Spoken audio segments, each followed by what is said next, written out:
Hello hello नमस्कार मित्र मंडली। मैं हूं आपका कैप्टन श्रेयस और आज हम लोग देखने वाले हैं एक डिटेल्ड वन शॉट आपके 12th standard HSC board Maharashtra board के चैप्टर का फिजिक्स चैप्टर जिसका नाम है काइनेटिक थ्योरी ऑफ गैसेस। बहुत ही अहम चैप्टर है क्योंकि ये कॉन्सेप्ट केमिस्ट्री में भी आता है। बोर्ड पॉइंट ऑफ व्यू से इंपॉर्टेंट है ही, एमएचटी सीईटी में भी इसके कई सवाल आते हैं। तो जल्दी से चालू करते हैं ये डिटेल्ड वन शॉट। आपके फेवरेट कैप्टन श्रेयस सर, आपके फिजिक्स मास्टर टीचर, पिछले 13 साल से ज्यादा से मैं पढ़ाते आ रहा हूं। पुणे से मैंने मेरा टीचिंग करियर चालू किया, पुणे से ही मैंने पढ़ाई भी की थी और फिर आईआईटी बॉम्बे से रिसर्च किया, एनआईटी नागपुर से बीटेक की और काफी सालों से रैंक प्रोड्यूस करते आ रहा हूं। काफी सारे बच्चों को अपने बढ़िया बढ़िया अपने ड्रीम कॉलेजेस में भेजते आ रहा हूं और उम्मीद करता हूं मेरे लेक्चर्स द्वारा आप भी अपना ड्रीम को जो है, अपना सपना को जो है साकार कर लोगे। चला सपने अपने पूर्ण करूया। लवकर लवकर लाईक करा, लवकर लवकर चॅनलला सबस्क्राईब करा, केलं नसेल तर करा लवकर। दूसरी गोष्ट, ये जो लेक्चर है क्योंकि रिकॉर्डेड है तो आप अपने मर्जी के स्पीड से देख सकते हैं। लग रहा है फास्ट है, स्लो कर लो, यूट्यूब में ऑप्शन आता है। लग रहा है बहुत ही स्लो है तो मुझे थोड़ा जल्दी देखना है तो 2x स्पीड से भी देख सकते हो। ठीक है, चलिए देखते हैं। लाइक कर लिया, चलिए।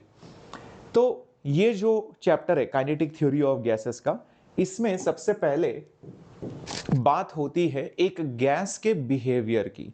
एक गैस वैसे बिहेव कैसे करता है, क्योंकि अपने को आसपास का जो गैस है, जो हवा है, चाहे वो ऑक्सीजन, नाइट्रोजन, हाइड्रोजन, एर्गॉन, नियॉन, कई सारे एलिमेंट्स अपने आसपास होते हैं। वो दिखते नहीं है उनके मॉलिक्यूल्स, बट है, और उनका अपना एक प्रेशर होता है, उतना उनका एक तापमान, एक टेम्परेचर होता है। वो कुछ जगह ऑक्यूपाई भी करते हैं, मतलब उनका एक वॉल्यूम होता है, उसका अपना एक क्वांटिटी भी होगा, यानी कि उनके कुछ मोल्स भी होंगे। तो इन सब का कुछ ना कुछ एक रिश्ता है। अब वो रिश्ता क्या है वो देखने के लिए तीन जनों ने लॉज दिए थे। वो तीन लॉज को कंबाइन करके एक फाइनल अपना एक गैस का एक इक्वेशन बना है। तो सबसे मेन, अगर गैस के पैरामीटर्स की बात की जाए, गैस के पैरामीटर्स की बात की जाए, ये शुरुआती चैप्टर के अंदर है। सबसे पहले पी, पी यानी कि प्रेशर। प्रेशर प्रेशर को आप गिन सकते हो इन पास्कल, और एक पास्कल होता है 1 न्यूटन पर मीटर स्क्वायर, या फिर बार करके भी यूनिट होता है, एटीएम करके भी यूनिट होता है। तो ये सारे अलग अलग यूनिट है। एक एटीएम जो होता है या फिर एक बार जो होता है लगभग 10⁵ पास्कल के बराबर होता है। एक एटीएम भी लगभग इतना ही होता है, कायदे से थोड़ा सा अलग है वैल्यू, 1.01 10⁵ पास्कल। तो ये लगभग 1 बार और 1 एटीएम लगभग आसपास ही होते हैं, ये मान के चल सकते हो। ये अलग अलग यूनिट है आपके प्रेशर के। फिर आया आपका V, V for volume. Volume यानी कि कितनी जगह उसने ली है। मोटा आदमी है, ज्यादा जगह लेगा, वैसे ही गैस बहुत फैला हुआ है, ज्यादा वॉल्यूम लेगा। और हमेशा एक गैस जिस भांडे में रखा है, जिस यूटेंसिल में रखा है, जिस कमरे में रखा है, उतना ही वॉल्यूम लेगा। ये नहीं कि यार मैं तो हाइड्रोजन हूं, अपना तो छोटा है, इतना सही जगह में अपन फैल जाएगा, नहीं। जितना जगह दिया पूरे जगह में फैल जाता है। ठीक है, तो वॉल्यूम मेजर करते हो आप मीटर क्यूब में या फिर लीटर, लीटर में भी मेजर कर सकते हो। फिर आपका आता है टी, टी फॉर आता है टेम्परेचर। टेम्परेचर टेम्परेचर टेम्परेचर, सही बात एवरीवन। टेम्परेचर जिसको आप मेजर करते हो केल्विन में या फिर डिग्री सेंटीग्रेड में, बहुत रेयरली कभी डिग्री फ़ारेनहाइट में भी मेजर कर सकते हो। और सबको पता है कि यार जब 0 डिग्री सेल्सियस होता है वो 273 केल्विन होता है। तो 0 डिग्री सेंटीग्रेड इज 273 केल्विन। तो 1 डिग्री सेंटीग्रेड है तो 274। 27 डिग्री सेल्सियस बनेगा उससे आगे +27 है ना, तो इट विल बिकम 300 केल्विन।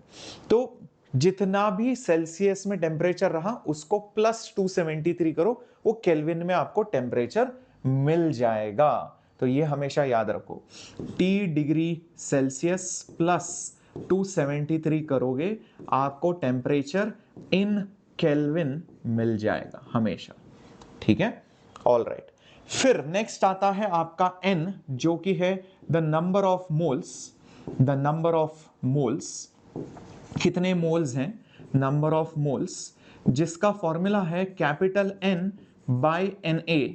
अब आप बोलोगे ये N क्या है और ये NA क्या है, ध्यान से देखो मेरे बच्चों, ये जो N है ना, ये जो N है ऊपर का, ये नंबर ऑफ मॉलिक्यूल्स हैं, ये नंबर ऑफ मॉलिक्यूल्स या एटम्स हैं, और ये जो Na है, A for Avogadro, Avogadro number है, एवोगैड्रो नंबर है।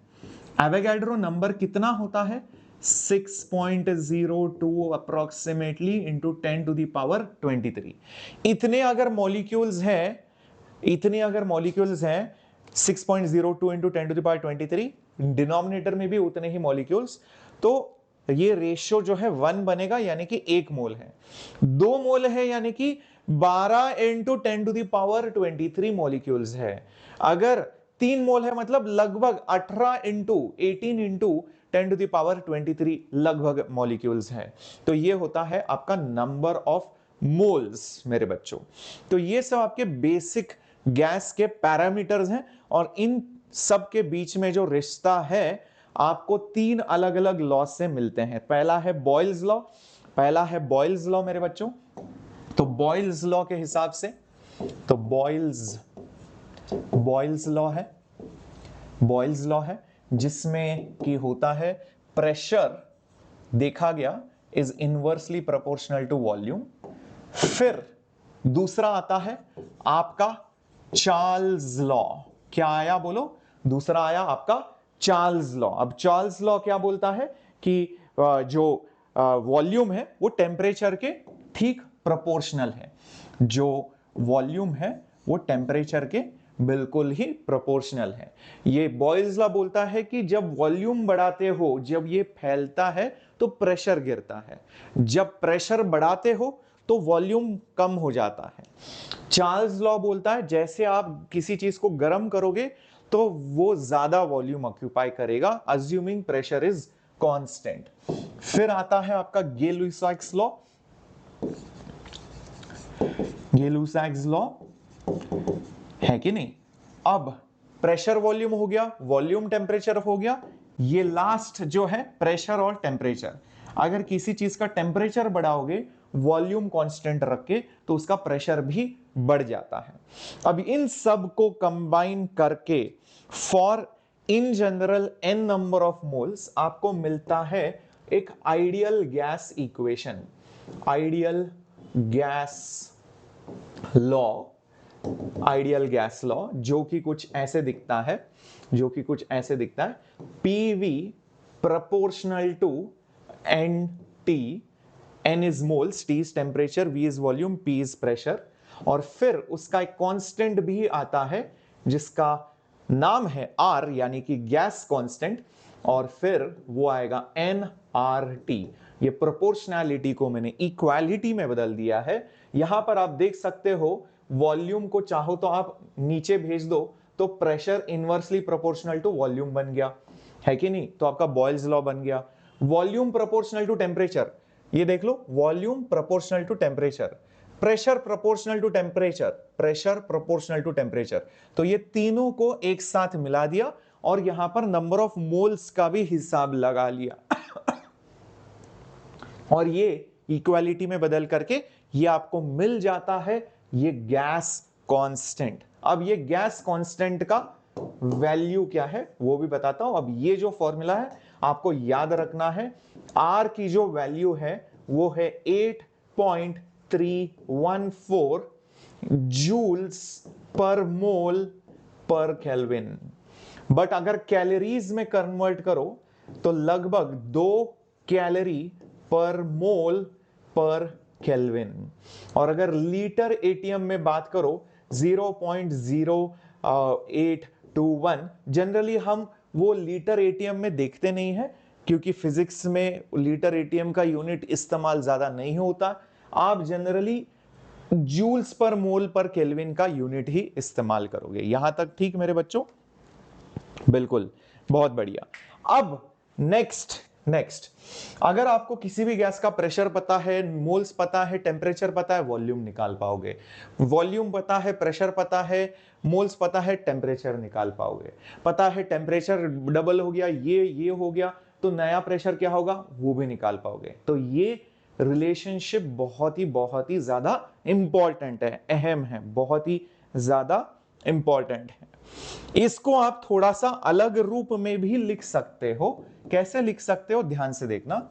इसको लिख दिया PV is equal to N R T, sorry ये एन छोटा होना चाहिए, एन आर टी। अब ये जो नंबर ऑफ मोल्स था ये क्या था? Capital N by N A, याद है? Number of moles N by N A था, तो यही लिखा मैंने, और ये आर टी लिखा, और फिर लिख दिया एन, और ये Na को R के नीचे भेज दिया और इनटू T। और अब ये क्या बनेगा? R बाय Na, ये बनेगा K, ये बनेगा बेसिकली K इनटू T। तो PV is equal to NKT। ये भी इसी फॉर्मूला का एक दूसरा रूप है, बट यहां पर ये मोल्स नहीं, ये नंबर ऑफ मॉलिक्यूल्स हैं, बस ये याद रखना। यहां पर ये बेसिकली नंबर ऑफ मॉलिक्यूल्स हैं, नंबर ऑफ मॉलिक्यूल्स हैं। अब आप बोलोगे सर ये K क्या है? ये जो K है इसको एक नाम दिया है बोल्ट्जमैन कांस्टेंट। क्या बोलेंगे? Boltzmann constant. और ये बोल्ट्जमैन कांस्टेंट है क्या? वैसे देखा जाए तो ये K जो है R बाय Na है, R डिवाइडेड बाय Na। इसको आप बोल्ट्जमैन कांस्टेंट बोलते हो। R की वैल्यू सबको पता है, लगभग 8.314, Na की value 6.02 into 10 to the power 23। तो जब आप K की वैल्यू कैलकुलेट करते हो लगभग ये 1.38 इंटू 10 टू दी पावर -23 आता है। तो बहुत छोटा वैल्यू है ये K का वैल्यू, 1.38 10 टू दी पावर -23। तो ये भी आप याद कर लो मेरे बच्चों। K is R by Na, जिसकी वैल्यू लगभग 1.38 इंटू 10 टू दी पावर -23। ठीक है, तो ये आपके आइडियल गैस या फिर एक गैस लॉ का दूसरा रूप हो गया। PV is equal to NRT एक रूप है, दूसरा रूप क्या है? PV is equal to number of molecules into Boltzmann constant into the temperature. अच्छा, अब जैसे मान लो ऐसा कुछ एक सवाल बना लिए, say for example there is a gas whose volume doubles and temperature becomes 1/3, then the pressure will क्या होगा प्रेशर के साथ? ठीक है, तो पहले तो समझते हैं कि यार यहां पर वॉल्यूम बदल रहा है, टेम्परेचर बदल रहा है, प्रेशर भी बदल रहा है। तो अपना जो गैस का जो इक्वेशन है वो है PV is equal to NRT. N नहीं बदला, R नहीं बदला, तो इसका मतलब PV by T which is equal to NR is equal to constant. Pressure बदला, वॉल्यूम बदला, टेम्परेचर बदला, इसका मतलब P1 V1 बाई T1 बनेगा P2 V2 divided by T2। अच्छा, तो नया प्रेशर मुझे पता नहीं, नया वॉल्यूम मुझे पता है। नया वॉल्यूम जो है पुराने वॉल्यूम के मुकाबले डबल है, तो 2 टाइम्स ऑफ V1 बना लिए। यहां पर इधर क्या दिया है? T2 टेम्परेचर देखो, टेम्परेचर हैज बिकम 1/3, टेम्परेचर 1/3 हो गया है, तो T2 जो है T1 डिवाइडेड बाई 3 बना लिया। T1 उड़ गया, V1 भी उड़ गया, तो बचा क्या? P1 is equal to P2 multiplied by 2, और ये 1/3 यहां पर नीचे बच गया, उसको ऊपर भेज दो, तो ये बनेगा P2 इंटू 2 3 6, बट अपने को P2 चाहिए, तो मतलब P2 बनेगा P1/6, तो प्रेशर विल बिकम 1/6। तो प्रेशर क्या बना? The pressure is 1/6 of the older pressure. इस तरह से क्वेश्चन को सॉल्व किया जा सकता है यूजिंग आपके गैस लॉ के इक्वेशन। आई बात समझ में सब लोगों को? चलिए आगे बढ़ते हैं। अब मेरे बच्चों, ये जो भी मैंने इक्वेशंस आपको दिए, ये जो भी है ना यहां पर जो लिखा है PV is equal to NRT, PV is equal to NKT, ये सब के सब एक आइडियल गैस के इक्वेशंस हैं। ये सब के सब एक आइडियल गैस के इक्वेशंस हैं। सारे गैसेस आइडियल बिहेव नहीं करते, बट आइडियल बिहेव करने के लिए कुछ कानून है, कुछ नियम है, जिससे आप बोलते हो कि यार ये आइडियल है। हा पोरगा एकदम म्हणजे चांगला पोरगा, म्हणजे एकदम शिस्तीत राहतो, पर ये एकदम आइडियल नहीं है, ये एकदम मतलब जैसे बाकी के लोग रहते हैं, रियलिटी अलग है, आइडियल ये होना चाहिए, है ना। तो वैसे ही गैस में भी एक आइडियल बिहेवियर है और वैसे ही एक रियल बिहेवियर भी है। तो आइडियल गैस में क्या होता है वर्सेस रियल गैस में क्या होता है? आइडियल गैस वर्सेस एक रियल गैस। अब गैस मतलब क्या? गैस के अंदर मॉलिक्यूल है। मॉलिक्यूल क्या करते हैं? शांति से बैठे रहते क्या? नहीं, इधर उधर मंडराते रहते। जब मंडराते रहते कभी ना कभी तो टकराएंगे भी। और क्या होता है, जैसे मान लो ये एक मॉलिक्यूल है, ऐसे जा रहा है, ये एक मॉलिक्यूल है, ऐसे जा रहा है, ये मॉलिक्यूल इस मॉलिक्यूल को देखेगा, ये इसको देखेगा, ये एक दूसरे को जब देखेंगे एक दूसरे के ऊपर फोर्स लगाएंगे, एक दूसरे के ऊपर ऐसे फोर्स लगाएंगे। अब ये जो फोर्स लगाएंगे एक दूसरे के ऊपर, इस चक्कर में क्या हो जाएगा, ये मॉलिक्यूल सीधे रास्ते नहीं जाएंगे, वो थोड़ा सा ऐसे बेंड होके जाएंगे, क्योंकि फोर्स लगाए, रिपेल कर रहे, एक दूसरे को धकेल रहे, तो इसीलिए वो सीधे रास्ते नहीं जाएंगे, वो ऐसे कुछ टेढ़े मेढ़े रास्ते में जाएंगे। ये बिहेवियर होता है रियल गैस का। तो रियल गैस में एक दूसरे के ऊपर मॉलिक्यूल्स फोर्स लगाते हैं, बट आइडियल गैस में ये फोर्स नहीं होता। आइडियल गैस में ये फोर्स नहीं होता। So this is in the case of real gas. This is in the case of, मान लो रियल गैस, ये रियल गैस में ऐसा होता है।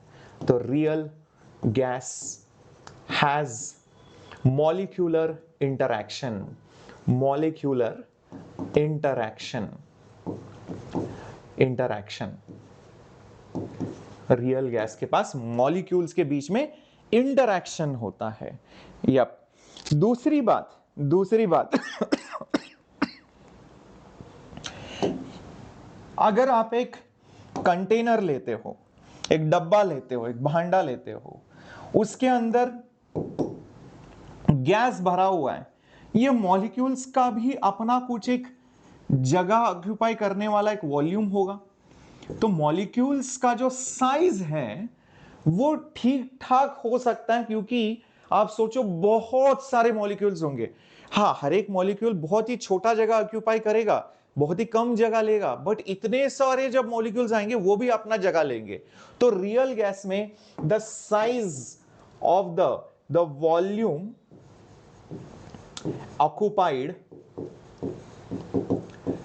by molecules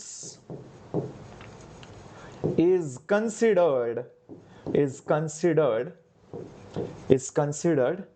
in the total volume measurement, in the total volume which is measured।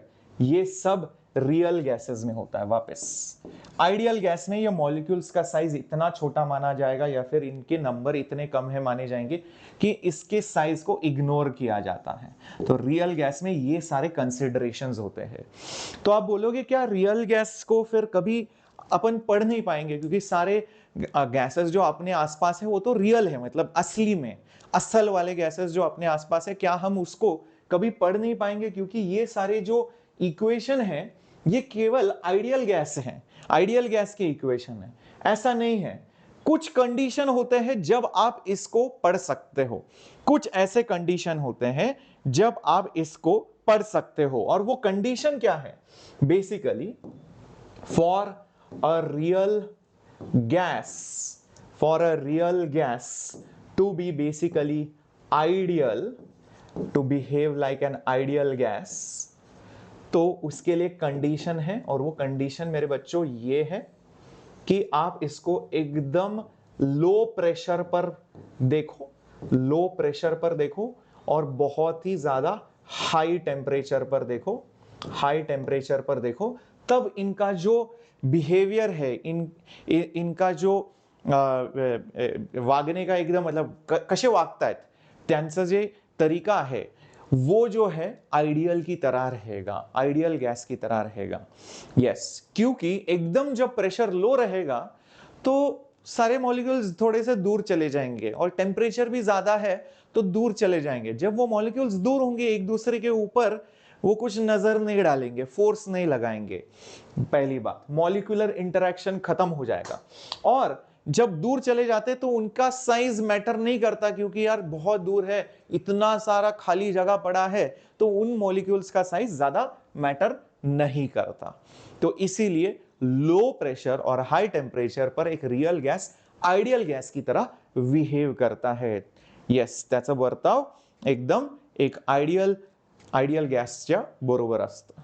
ठीक है, तो ये आपको पता रहना चाहिए कि real gas versus ideal gas क्या है।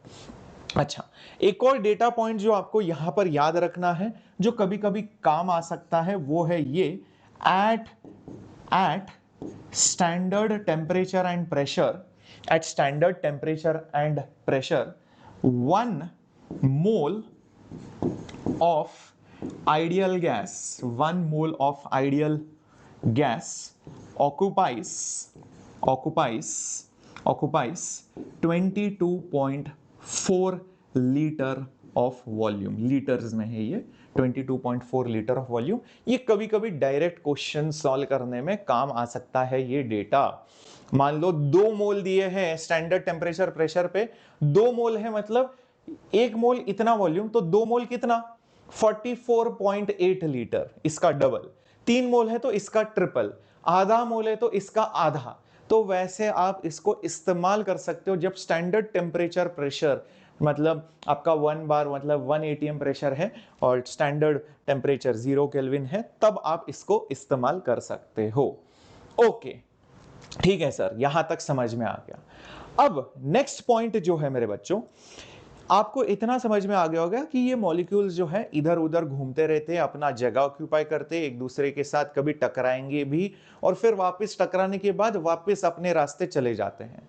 तो हर एक मॉलिक्यूल को अगर आप देखोगे, वो शायद ऐसे जाएगा, यहां पर किसी के साथ टकराएगा, टकराने के बाद डिफ्लेक्ट हो गया, ऐसे चला गया, फिर किसी के साथ टकराया, फिर ऐसे गया, शायद जल्दी टकरा गया इस बार, फिर और कहीं पर चला गया, टकरा गया, फिर यहां पर चला गया। ठीक है, तो ऐसे करके उसका मोशन जो है एकदम रैंडम होता है, बोल नहीं सकते कैसे होगा।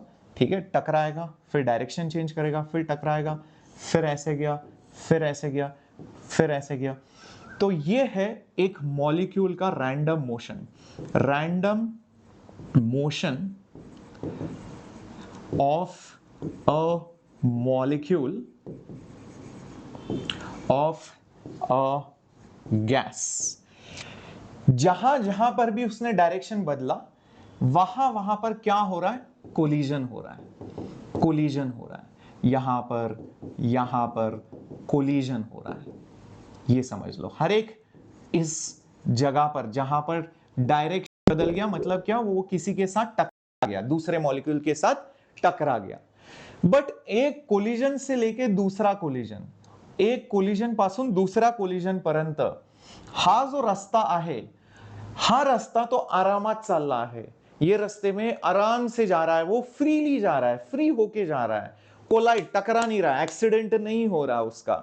तो इस रास्ते में वो एकदम फ्रीली जा रहा है, ठीक है, नो कोलिजन के साथ। तो हर एक मॉलिक्यूल कुछ एक रास्ता नापता है जब तक उसका अगला एक्सीडेंट नहीं होता, कोलिजन नहीं होता, फिर से एक्सीडेंट होता है, फिर एक्सीडेंट होता है।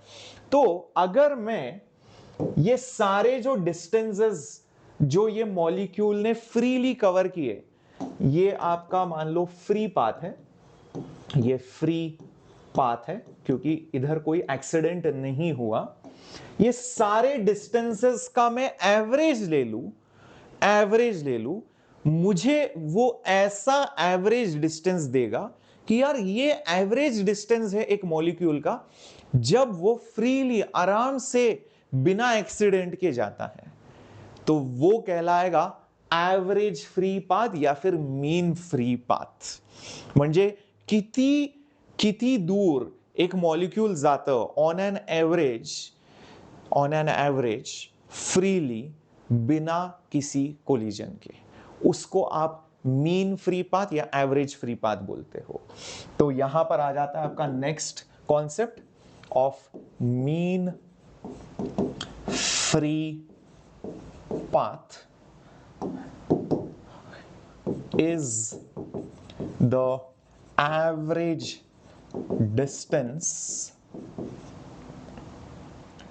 a molecule travels without collision. तो इससे अपने को आइडिया लगता है कि ये मॉलिक्यूल कितना फ्री है, आजाद कितना है। अगर मान लो इस मॉलिक्यूल का मीन फ्री पाथ बहुत ही छोटा है, मतलब जाता ही नहीं उससे पहले नेक्स्ट एक्सीडेंट, हार्डली कुछ जाता है, फिर दूसरा एक्सीडेंट, फिर तीसरा एक्सीडेंट, फटाफट उसके एक्सीडेंट हो रहे हैं। बट मीन फ्री पाथ बहुत ज्यादा है, इसका मतलब आराम से जाता है टहल के, फिर एक मॉलिक्यूल को हाई बाय करता है, एक्सीडेंट होता है, फिर आराम से जाता है, फिर एक्सीडेंट होता है, मतलब बहुत जगह है, गैस बहुत खाली खाली सा है। तो that is what mean free path is, और उसका सिंबल जो है वो जनरली लैम्बडा होता है, मीन फ्री पाथ लैम्बडा। और ये लैम्बडा की जो फॉर्मूला है वो आपको याद रखना है मेरे बच्चों, वो है, ध्यान रखना, 1/√2 पाई, यहां पर आता है d², और यहां पर n, और यहां पर v। v तो अपना वही है, क्या है, वॉल्यूम। n भी अपना वही है, नंबर ऑफ मॉलिक्यूल्स। इधर मॉलिक्यूल का साइज भी मैटर करता है। d is the diameter of the molecule बहुत मोटा मोटा है। सोचो, बहुत मोटे मोटे लोग आपके स्कूल के अंदर एक क्लासरूम के अंदर भर गए और उनको बोला इधर उधर भागो, तो बहुत ज्यादा बार आपस में टकराएंगे क्योंकि मोटे मोटे लोग एक क्लासरूम में पागलों जैसे दौड़ रहे। बट एकदम पतले पतले लोग हैं, वही क्लासरूम में दौड़ रहे, तो उनका टकराने का संभावना थोड़ा सा गिर जाएगा क्योंकि वो थोड़ा कम साइज के हैं। तो इसलिए diameter of the molecule matter करता है। तो ये जो डी है ये डायामीटर ऑफ द मॉलिक्यूल है जो कि दिया जाता है, डायामीटर ऑफ मॉलिक्यूल। √2 तो 1.414, पाई तो 3.14, लैम्बडा आपका mean free path, V volume, number of molecules. तो ठीक है, तो ये आपका फॉर्मूला बन जाता है मेरे बच्चों फॉर मीन फ्री पाथ। इसको भी हम ब्लॉक कर देते हैं। ठीक है, सबको समझ में आ गया इधर तक, आगे बढ़े। ऑल राइट, बहुत ही बढ़िया। अब इमेजिन करो किसी ने बोल दिया कि हम लोगों ने इन अ कंटेनर, ठीक है, एक कंटेनर के अंदर हम लोगों ने क्या किया, if the temperature is increased, mean free path will dash। सवाल यह है मीन फ्री पाथ के साथ क्या होगा अगर एक कंटेनर के अंदर टेम्परेचर को आपने बढ़ावा दे दिया। तो सबसे पहले सोचते हैं कि क्योंकि एक कंटेनर दिया है, इसका मतलब क्या होगा, कंटेनर दिया है इसका मतलब एक फिक्स्ड वॉल्यूम हो गया, तो वॉल्यूम भी कांस्टेंट है, वॉल्यूम एक कांस्टेंट है। एक कंटेनर के अंदर एक गैस फंसा हुआ है तो वो बाहर नहीं जा सकता, ना कोई गैस अंदर आ सकता है, तो इसका मतलब नंबर ऑफ मोल्स भी कांस्टेंट है, इतना ही नहीं नंबर ऑफ मॉलिक्यूल्स भी कांस्टेंट है। अब मॉलिक्यूल का साइज भी बदल नहीं सकता, क्योंकि टेम्परेचर बदलने से, टेम्परेचर चेंज करने से साइज थोड़ी ना चेंज हो जाएगा मॉलिक्यूल का। तो इसलिए diameter will remain the same, temperature से उसका कोई लेना देना नहीं। तो अगर आप लैम्बडा की बात करो, जिसका फॉर्मूला है √2π d स्क्वायर, यहां पर n और यहां पर v, ना v बदला, ना d बदला, ना n बदला। अब ये टेम्परेचर बदलने दो, क्या फर्क पड़ता है तुम्हें? टेम्परेचर बदलने दो, ठीक है भाई, टेम्परेचर बदलने से कुछ नहीं बदला, तो यार ये जो लैम्बडा जो है, लैम्बडा जो है क्या रहेगा? कांस्टेंट रहेगा, बदलेगा नहीं। बट क्योंकि आपने टेम्परेचर बदल दिया, तो इससे किसी और पर असर पड़ेगा। याद करो, PV is equal to nRT। n नहीं बदला, R नहीं बदला, वॉल्यूम नहीं बदला, pressure directly proportional to temperature. तो टेम्परेचर को आपने बढ़ावा दे दिया तो प्रेशर विल इंक्रीज, तो प्रेशर जो है बढ़ेगा। ये इसका आंसर होना चाहिए, प्रेशर बढ़ेगा बट उससे लैम्बडा पर कोई भी असर नहीं पड़ने वाला। ठीक है, ये क्लियर हो गया मेरे बच्चों, कौन किस पर डिपेंड करता है। ऑल राइट, चलिए आगे बढ़ते हैं टुवर्ड्स द नेक्स्ट कॉन्सेप्ट। यहां तक हम लोगों ने गैस का एक बिहेवियर देख लिया है। अब मैं आपको एक्चुअल में इसका एक सिमुलेशन भी करके दिखाता हूं। ध्यान से देखो, यहां पर एक चेंबर है, यहां पर हैंड पंप से हम गैस के मॉलिक्यूल्स को अंदर भेजते हैं। जनरली हम गैस के मॉलिक्यूल्स को देख नहीं पाते हैं, गैस के मॉलिक्यूल्स को देख नहीं पाते। यहां पर इनको एक सिमुलेशन द्वारा कलर किया गया है। अब ये मॉलिक्यूल्स एक तरफ हो गए, कोई बात नहीं, थोड़ी देर में ये सेटल हो जाएंगे, आपस में टकरा रहे हैं।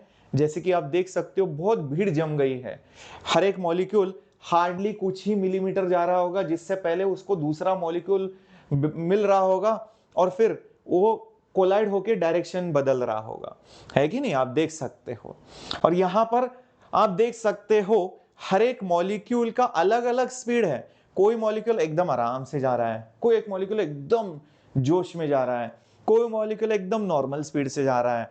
बट बहुत ही कम मॉलिक्यूल्स आपको दिख रहे होंगे जो बहुत हाई स्पीड से जा रहे हैं। देखना, बहुत ही कम मॉलिक्यूल्स दिख रहे होंगे जिनका स्पीड बहुत कम भी है।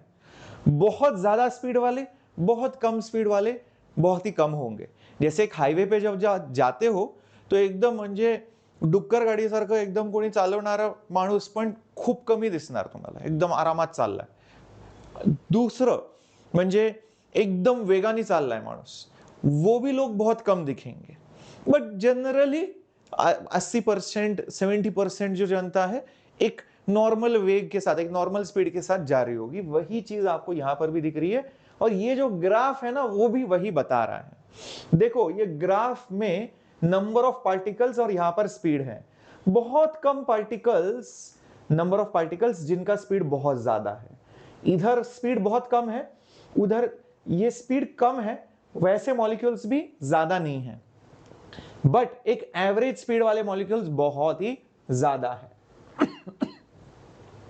एक नॉर्मल स्पीड लोगे, वो वाले मॉलिक्यूल्स काफी ज्यादा दिखेंगे। इसलिए वो जो ग्राफ है नीचे से चालू होके ऊपर जाता है और फिर नीचे आता है, बिकॉज एवरेज स्पीड वाले मॉलिक्यूल्स काफी ज्यादा तादाद में होंगे।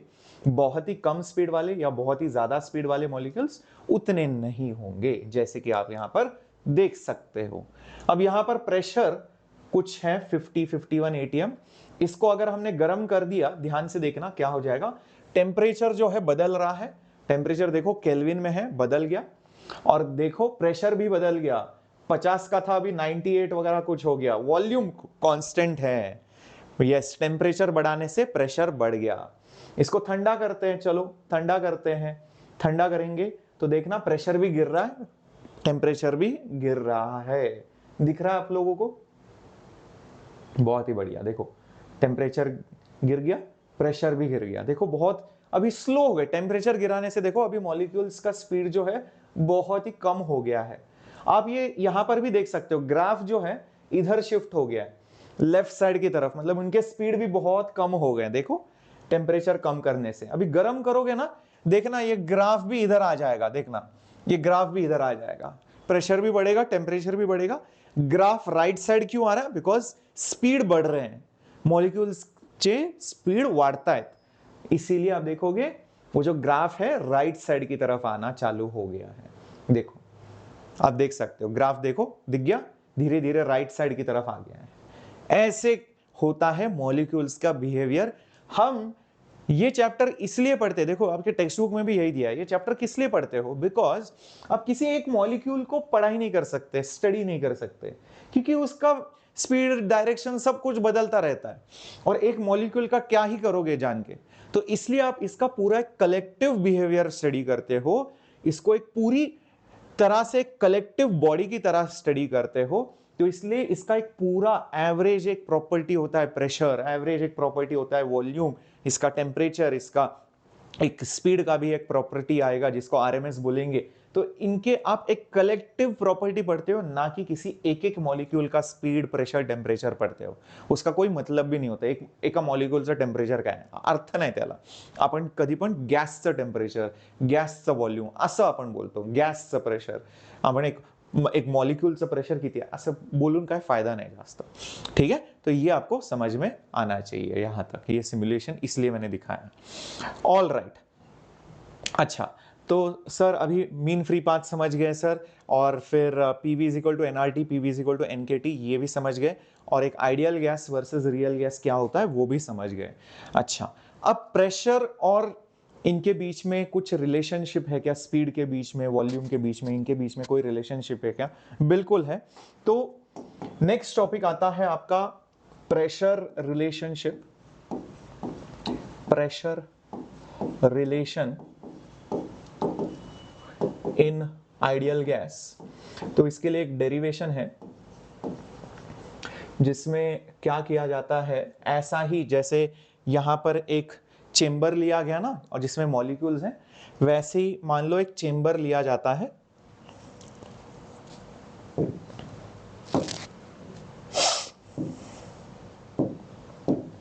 ऐसे, और इसको ऐसे मानो कि एक क्यूबिकल बॉक्स है,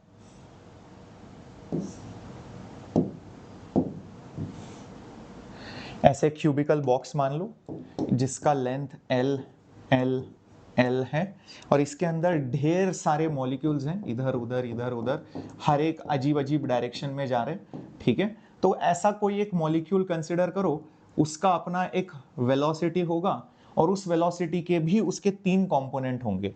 यस, उस वेलोसिटी के भी उसके 3 कंपोनेंट होंगे।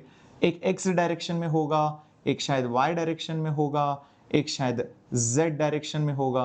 तो उसके पास vx, vy और vz असे 3 कंपोनेंट असतील, कंपोनेंट ऑफ वेलोसिटी, और उसकी ओरिजिनल वेलोसिटी v रहेगी। अब किसी एक डायरेक्शन को कंसीडर करते, किसी एक मॉलिक्यूल को देखते हैं, तो कंसीडर, तो बेसिकली यहां पर लिख देता हूं मैं, consider a molecule in any one direction. Basically उसका कोई एक ही कंपोनेंट देखो, बाकी कंपोनेंट बाद में देखते हैं। तो अगर आप किसी एक मॉलिक्यूल का एक ही कंपोनेंट देखोगे, आपको सिर्फ वो एक लाइन के अलोंग ऐसे जाते हुए नजर आएगा, ऐसे मान के चलो। तो यहां पर एक दीवार है, यहां पर एक दीवार है, ठीक है? उसके बीच में ये अपना ये मॉलिक्यूल है, ये मॉलिक्यूल है, मान लो उसका अपना स्पीड vx है, उस मॉलिक्यूल का मास m है, वो ऐसे जाएगा, इस दीवार के साथ टकराएगा, फिर वापस इधर आएगा, वापस इधर आएगा, फिर दीवार के साथ टकराएगा, फिर इधर जाएगा। ऐसे करते वो टकराते रहेगा। बीच में अगर कोई मॉलिक्यूल आया भी, तो जो वो मॉलिक्यूल का स्पीड था वही स्पीड वो दूसरे मॉलिक्यूल को दे देगा, फर्क नहीं रहेगा उससे। क्योंकि अगर मान लो ये मॉलिक्यूल आके इस मॉलिक्यूल के साथ टकरा गया, तो ये मॉलिक्यूल जाएगा, फिर वहां पर टकराएगा, फिर इधर आके इसके साथ टकराएगा, फिर वो उधर जाएगा, फिर जाके इसको टकराएगा।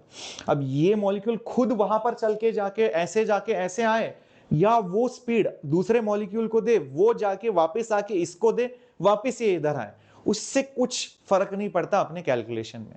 वो सेम मॉलिक्यूल जाके आए या वो दूसरे मॉलिक्यूल को दे अपना स्पीड, बेसिकली एक मास आगे पीछे हो रहा है, कोलाइड कर रहा है, इतना अपने को इंपॉर्टेंट है। ये दो दीवारों के बीच में जो डिस्टेंस है वो L है, L Vx। ऐसे जाया गया, टकराया, वापस आया, टकराया, वापस आया, टकराया, ऐसे आगे पीछे हो रहा है। ये और ये दो सरफेस के बीच में जो दूरी है वो L है। तो अगर इसका स्पीड Vx है, यहां से जाके वापस आके वापस यहां आने के लिए जो समय लगेगा, time to return, time to return, time to return, time क्या होता है? Distance divided by speed. अब डिस्टेंस कितना होगा सोचो, ऐसे गया L, वापस आया L, L L मतलब कितना? 2L। स्पीड कितना? Vx। डिस्टेंस बाय स्पीड, ये हो गया टाइम टू रिटर्न।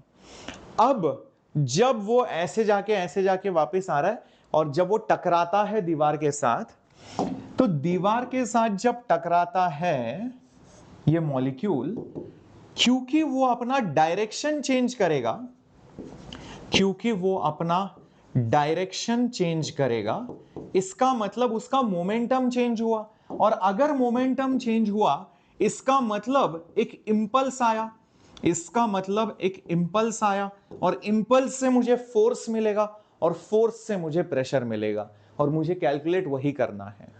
ठीक है, तो इसलिए मुझे इंपल्स निकालना बहुत जरूरी है। इंपल्स यानी कि चेंज इन मोमेंटम, इंपल्स यानी कि चेंज इन मोमेंटम, चेंज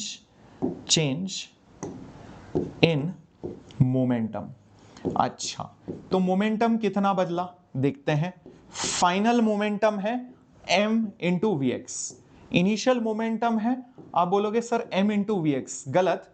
ये फाइनल मोमेंटम इधर है, इनिशियल मोमेंटम उधर है, तो डायरेक्शन उल्टा होने के कारण यहां पर जबरदस्ती का एक माइनस साइन लगाना पड़ेगा, यानी कि माइनस माइनस प्लस हो जाएगा। तो M V X plus M V X, यानी कि ये बनेगा 2 टाइम्स एम वी एक्स। बहुत बढ़िया, तो ये बना आपका चेंज इन मोमेंटम। तो इस मॉलिक्यूल के कारण फोर्स कितना बनेगा? Force due to a molecule on a side, force is nothing but, क्या होता है फोर्स? याद करो न्यूटन्स लॉ जो 11वीं में पढ़ा था, change in the momentum, change in momentum, change in momentum divided by, ये जब इस दीवार के साथ टकराए, दोबारा से वो दीवार के साथ कब टकराएगा? उसको यहां जाके वापस आना पड़ेगा, मतलब टाइम टू रिटर्न, यानी कि टाइम टू रिटर्न के साथ डिवाइड करो, time to return back to that wall, time to return back to the wall. अगर ये मॉलिक्यूल एक बार इधर टकराया, मोमेंटम चेंज हो गया, वापस उसको यहां पर आने के लिए कितना टाइम लगा, जो हम लोगों ने यहां निकाला है, क्योंकि जाके वापस आना पड़ता है, तभी जाके इधर डिस्टेंस जो था 2L था। ओके, तो डिनोमिनेटर में रहेगा 2L by V X, 2L by V X. Numerator में क्या रहेगा देख लो, न्यूमरेटर में रहेगा बेसिकली आपका 2M Vx।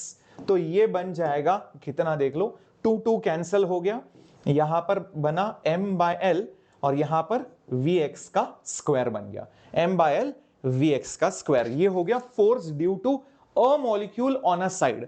बट एक मॉलिक्यूल थोड़ी ना होगा, बहुत सारे मॉलिक्यूल्स होंगे, ऐसे बहुत सारे मॉलिक्यूल्स होंगे, है कि नहीं? सो हम लोग अगले स्लाइड पर लिखेंगे, now due to n number of molecules, now due to all the n molecules, the net force, the total force on the side कितना होगा? ध्यान से देखो, ये जो है किसी एक मॉलिक्यूल का स्पीड था, वैसे दूसरे मॉलिक्यूल का स्पीड, तीसरे मॉलिक्यूल का स्पीड, ऐसे करना पड़ेगा। तो hence m v1 x square by l plus m v2 x square by l plus m v3 x square by l तीसरा मॉलिक्यूल, ऐसे करेंगे कहां तक, m Vn(x²) divided by L। यहां तक समझ में आया सब लोगों को? क्या किया हम लोगों ने, सारे मॉलिक्यूल्स का फोर्स ऐड किया ताकि हमें टोटल फोर्स मिले उस दीवार के ऊपर, उस साइड के ऊपर, उस फेस ऑफ द क्यूब के ऊपर। अच्छा, अब फोर्स मिल गया, हमें प्रेशर चाहिए, तो pressure on the side, the pressure on the face क्या होगा, वो होगा force net divided by the area.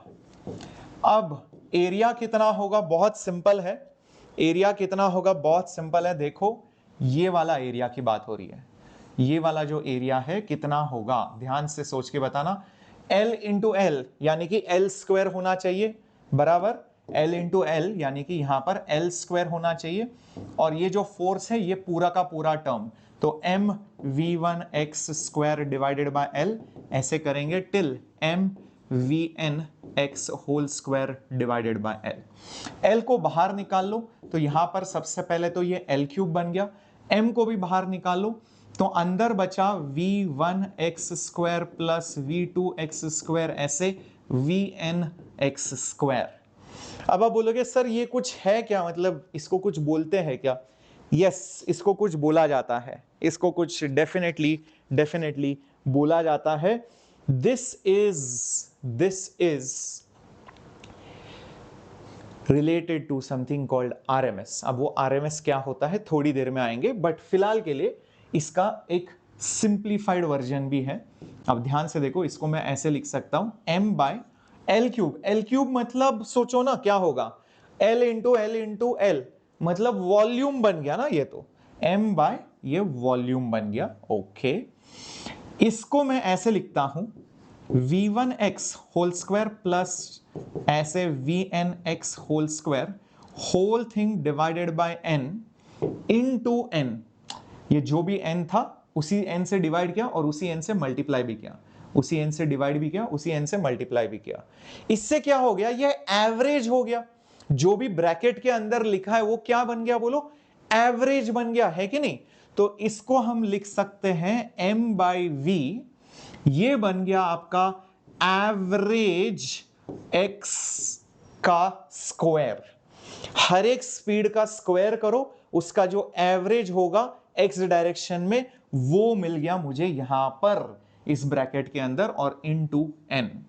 ये बन गया आपका प्रेशर, जो कि आपको प्रेशर चाहिए था, P is equal to m/v, v average x का square whole thing into n।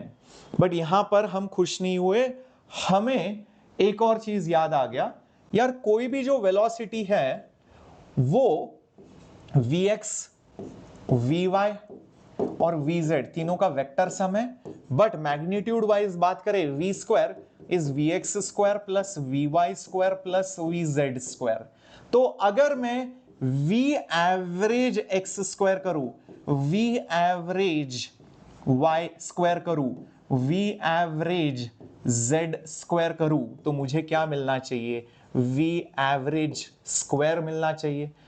पर x, y और z ये तीनों के तीनों इक्वल होंगे, बिकॉज कोई कारण ही नहीं है ये अलग होने का। मतलब x में ज्यादा क्यों होगा, y में कम क्यों होगा, z में और ज्यादा क्यों होगा, कुछ कारण ही नहीं है। तो ये तीनों के तीनों इक्वल होने चाहिए। इसका मतलब ये बनेगा 3 इंटू वी एवरेज x का स्क्वायर, ठीक है, बिकॉज ये और ये इक्वल ही है। तो आप चाहो तो इसको 3 बार लिख सकते हो, v average x² plus v average x² plus v average x²।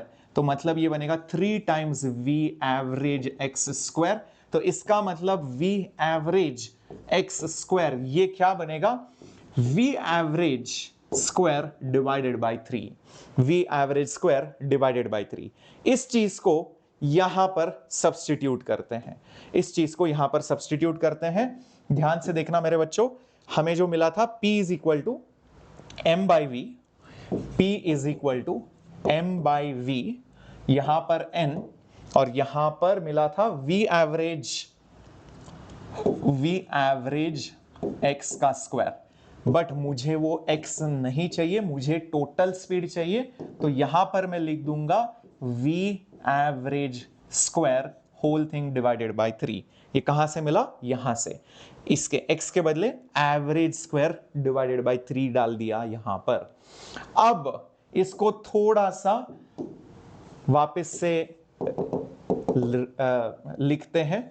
Volume को ऊपर फेंकेंगे, यहां पर 1/3 लिखेंगे, यहां पर m लिखा, यहां पर n लिखा, और यहां पर ये जो है v एवरेज स्क्वायर लिख दिया। pv is equal to 1/3 mn v average square. अब आप बोलोगे सर ये v एवरेज स्क्वायर है क्या वैसे कायदे से? इसका कोई नाम है? मतलब ये एक्चुअली कुछ कहा जाता है? बिल्कुल। देखो ध्यान से, जब मैं v एवरेज बोलता हूं, इसका मतलब v1 plus v2 plus v3 ऐसे vn whole thing divided by n, इसको आप एवरेज बोलते हो। बट जब मैं v स्क्वायर का ये एवरेज लिखता हूं, इसका मतलब ये हो गया, ध्यान से देखो, हर एक स्पीड को स्क्वायर किया आपने, हर एक स्पीड को स्क्वायर किया, nth स्पीड को भी स्क्वायर किया और फिर डिवाइड किया n से, तो ये बेसिकली स्क्वायर्स का एवरेज है। तो ये जो भी हम लिख रहे थे ना, ये स्पीड्स का एवरेज, वेलोसिटी का एवरेज नहीं, स्क्वायर्स ऑफ द वेलोसिटीज का एवरेज है। अब मैं ध्यान से देखो, इसको ऐसे लिखो, v एवरेज स्क्वायर जो था उसको हटा दिया, ठीक है, इसको पूरा रूट में डाल दिया, सोचो ऐसे करके, तो v1 square plus v2 square plus vn square whole thing divided by n। अंदर क्या है देखो, एवरेज ऑफ द स्क्वायर्स, फिर बाद में रूट लिया है, इसको हम बोलेंगे root of the mean of the squares. पहले क्या किया मैंने? स्क्वायर्स लिए, सारे स्पीड्स के स्क्वायर्स लिए, फिर उनका मीन मतलब क्या? एवरेज लिया, फिर रूट लिया। तो इसको रूट में डालने के बाद टेकिंग द रूट, ठीक है, तो इसको हम बोलेंगे RMS। इसको क्या बोलेंगे? RMS। तो यहां पर v एवरेज स्क्वायर ये सब लिखने के बदले आप इसको डायरेक्टली v RMS स्क्वायर भी लिख सकते हो, और लेफ्ट हैंड साइड में आ जाएगा आपका PV is equal to 1/3 mn v RMS स्क्वायर। तो ये एक बहुत ही इंपॉर्टेंट डेरिवेशन है। समझ में आ गया? ठीक है, तो वापस से यहां पर समझाता हूं क्या हुआ। एवरेज होता है हर एक वैल्यू को ऐड करके n से डिवाइड करना। स्क्वायर्स का एवरेज मतलब हर एक वैल्यू का स्क्वायर किया, फिर उनका एवरेज लिया। वो जो स्क्वायर्स का एवरेज लिया उसका रूट ले लिए, उसी को आप बोलोगे root of the mean of the square. Average और मीन का मतलब वही है। आप देखोगे ये जो टर्म है ना यहां पर जो आपने निकाला है, ये जो है ये केवल मीन स्क्वायर्स है, मीन स्क्वायर है, रूट नहीं हुआ है अभी, रूट अगले स्टेप में हुआ है। मीन स्क्वायर क्यों है? हर एक वैल्यू का स्क्वायर किया, उनका एवरेज लिया, इसलिए इसको मीन स्क्वायर्स बोला गया। जब इसको रूट में लिखोगे तो इसको बोला जाएगा रूट मीन स्क्वायर। आई बात समझ में सब लोगों को? तो ये एक स्पेशल स्पीड होता है जिससे एक आइडिया लगता है कि वो मॉलिक्यूल के पास अंदाजे से कितना स्पीड है, अंदाजे से कितना स्पीड है। PV is equal to 1/3 mn v square. बिल्कुल ओके। अब आप चाहो तो इस फॉर्मूला से और भी अलग अलग फॉर्मूला निकाल सकते हो, जैसे ध्यान से देखना, PV is equal to 1/3 mass of the molecule, number of molecules, RMS velocity का स्क्वायर। ऑल्सो हम लोगों ने देखा है इससे पहले, हमने देखा है PV is equal to number of molecules into Boltzmann constant into temperature. याद है क्या? देख लो यहां पर लिखा है PV is equal to NKT, Boltzmann constant के रूप में। बिल्कुल, तो दोनों LHS सेम है तो RHS भी सेम होना चाहिए। Therefore NKT is equal to, right hand side में लिखेंगे 1/3 mn VRMS²। n और n कट गया, n और n कट गया, देखते हैं क्या बचा फिर। तो K into T is equal to 3, sorry K into T is equal to ये m/3 VRMS²। तो मतलब VRMS² is 3kT by mass of a molecule. तो इससे मेरे को मिल गया RMS velocity is basically root of 3kT by mass of a molecule. तो 3kT बाय m, जहां पर m क्या है, मास ऑफ अ मॉलिक्यूल है। पर अगर तुम्हें यह फॉर्मूला अच्छा नहीं लगा, क्योंकि आप बोलोगे सर एक मॉलिक्यूलचा मास जनरली आपल्याला दिला नसतं, एक मॉलिक्यूल का मास हमें जनरली दिया नहीं रहता है। तो ध्यान रखना मेरे बच्चों, यहां पर ये जो m होता है, ये m is mass of a molecule, mass of a molecule होता है। और ये कहां से आया था, शुरुआत से आया था। अगर डेरिवेशन देखा है तो देखो, ये मास m, स्मॉल m, एक मॉलिक्यूल सा मास है, कंसीडर अ मॉलिक्यूल, ठीक है, उधर से आया था ये। तो इसीलिए हम क्या करेंगे, उसको ऐसे भी लिखा जा सकता है, m को ऐसे लिखो, molecular mass divided by Avogadro number. सोचो एक मोल घेतला तुम्ही, जैसे ऑक्सीजन का एक मोल लिया मॉलिक्यूल का, तो 32 ग्रॅम्स आते हैं एक मोल में। एक मोल मध्ये किती मॉलिक्यूल असतात, 6 इंटू 10⁻23 एवोगॅड्रो नंबर। तर एक मॉलिक्यूलचा मास जे आहे 32 ग्रॅम्स एका मोल साठी, म्हणजे 6 इंटू 10⁻23 साठी।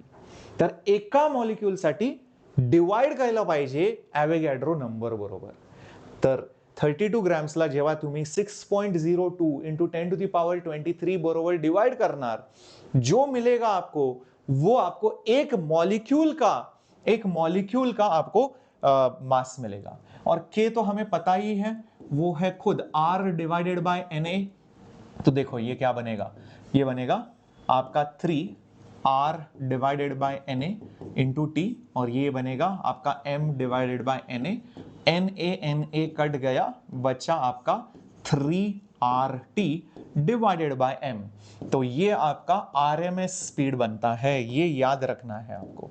RMS speed of the molecule is √3RT divided by M, क्योंकि ये फॉर्मूला अक्सर काम में नहीं आता, ये फॉर्मूला काम में आता है, ठीक है। तो इसका डेरिवेशन भी आपको करा दिया है, ठीक है। आगे बढ़े मेरे बच्चों, समझ में आ रहा है, बहुत बढ़िया। अब आप बोलोगे सर ये आरएमएस स्पीड लगभग कितने होते हैं गैस के लिए। अगर आप नॉर्मल गैसेस की बात करो, हाइड्रोजन, नाइट्रोजन, ऑक्सीजन एक्सेट्रा, लगभग 500, 600, 1000 इसी रेंज में आते हैं, ठीक है, लगभग इसी रेंज में आते हैं, ठीक है। तो ये याद रखना है कि ये बहुत कम भी नहीं होता, बहुत ज्यादा भी नहीं होता। ऐसा नहीं कि 1,00,000 किलोमीटर पर सेकंड वगैरह येणार आहे, नाही, किंवा 2-3 मीटर पर सेकंड, नहीं, ये ठीक ठाक होता है। 400-500 मीटर, 600 मीटर पर सेकंड, इतने स्पीड से रफली ये मॉलिक्यूल्स आगे पीछे दौड़ते हैं। तो काफी अच्छा स्पीड है, 400-500 मीटर पर सेकंड। सोचो अच्छा खासा स्पीड है, बट बहुत ज्यादा भी नहीं है। ओके, तो यहां तक समझ में आ गया सर। कुछ बताओ इसके ऊपर, जैसे मान लो ऐसा दे दिया, find the ratio of RMS speed of hydrogen and oxygen gas at same temperature, ऐसा करके बोल दिया। तो क्या करोगे, ओके, तो आरएमएस स्पीड का सबसे पहले फॉर्मूला लिखने का क्या है, 3RT divided by M। Clearly बोला है टेम्परेचर सेम, R तो एक गैस का कांस्टेंट है 8.314, 3 तो एक नंबर ही है, भूल जाओ। तो मतलब आरएमएस स्पीड सीधा किससे रिलेटेड है, इनवर्सली रिलेटेड है रूट ऑफ मॉलिक्यूलर मास। तो अगर हम आरएमएस हाइड्रोजन का यहां पर लिखें और RMS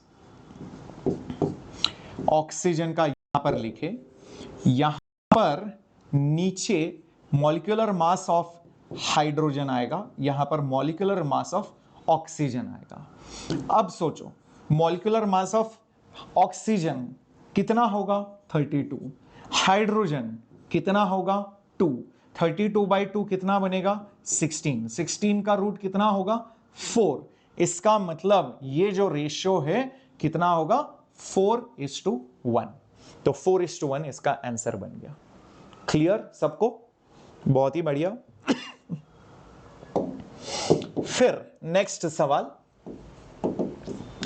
if the RMS speed of a gas is V at 27 degrees Celsius, find temperature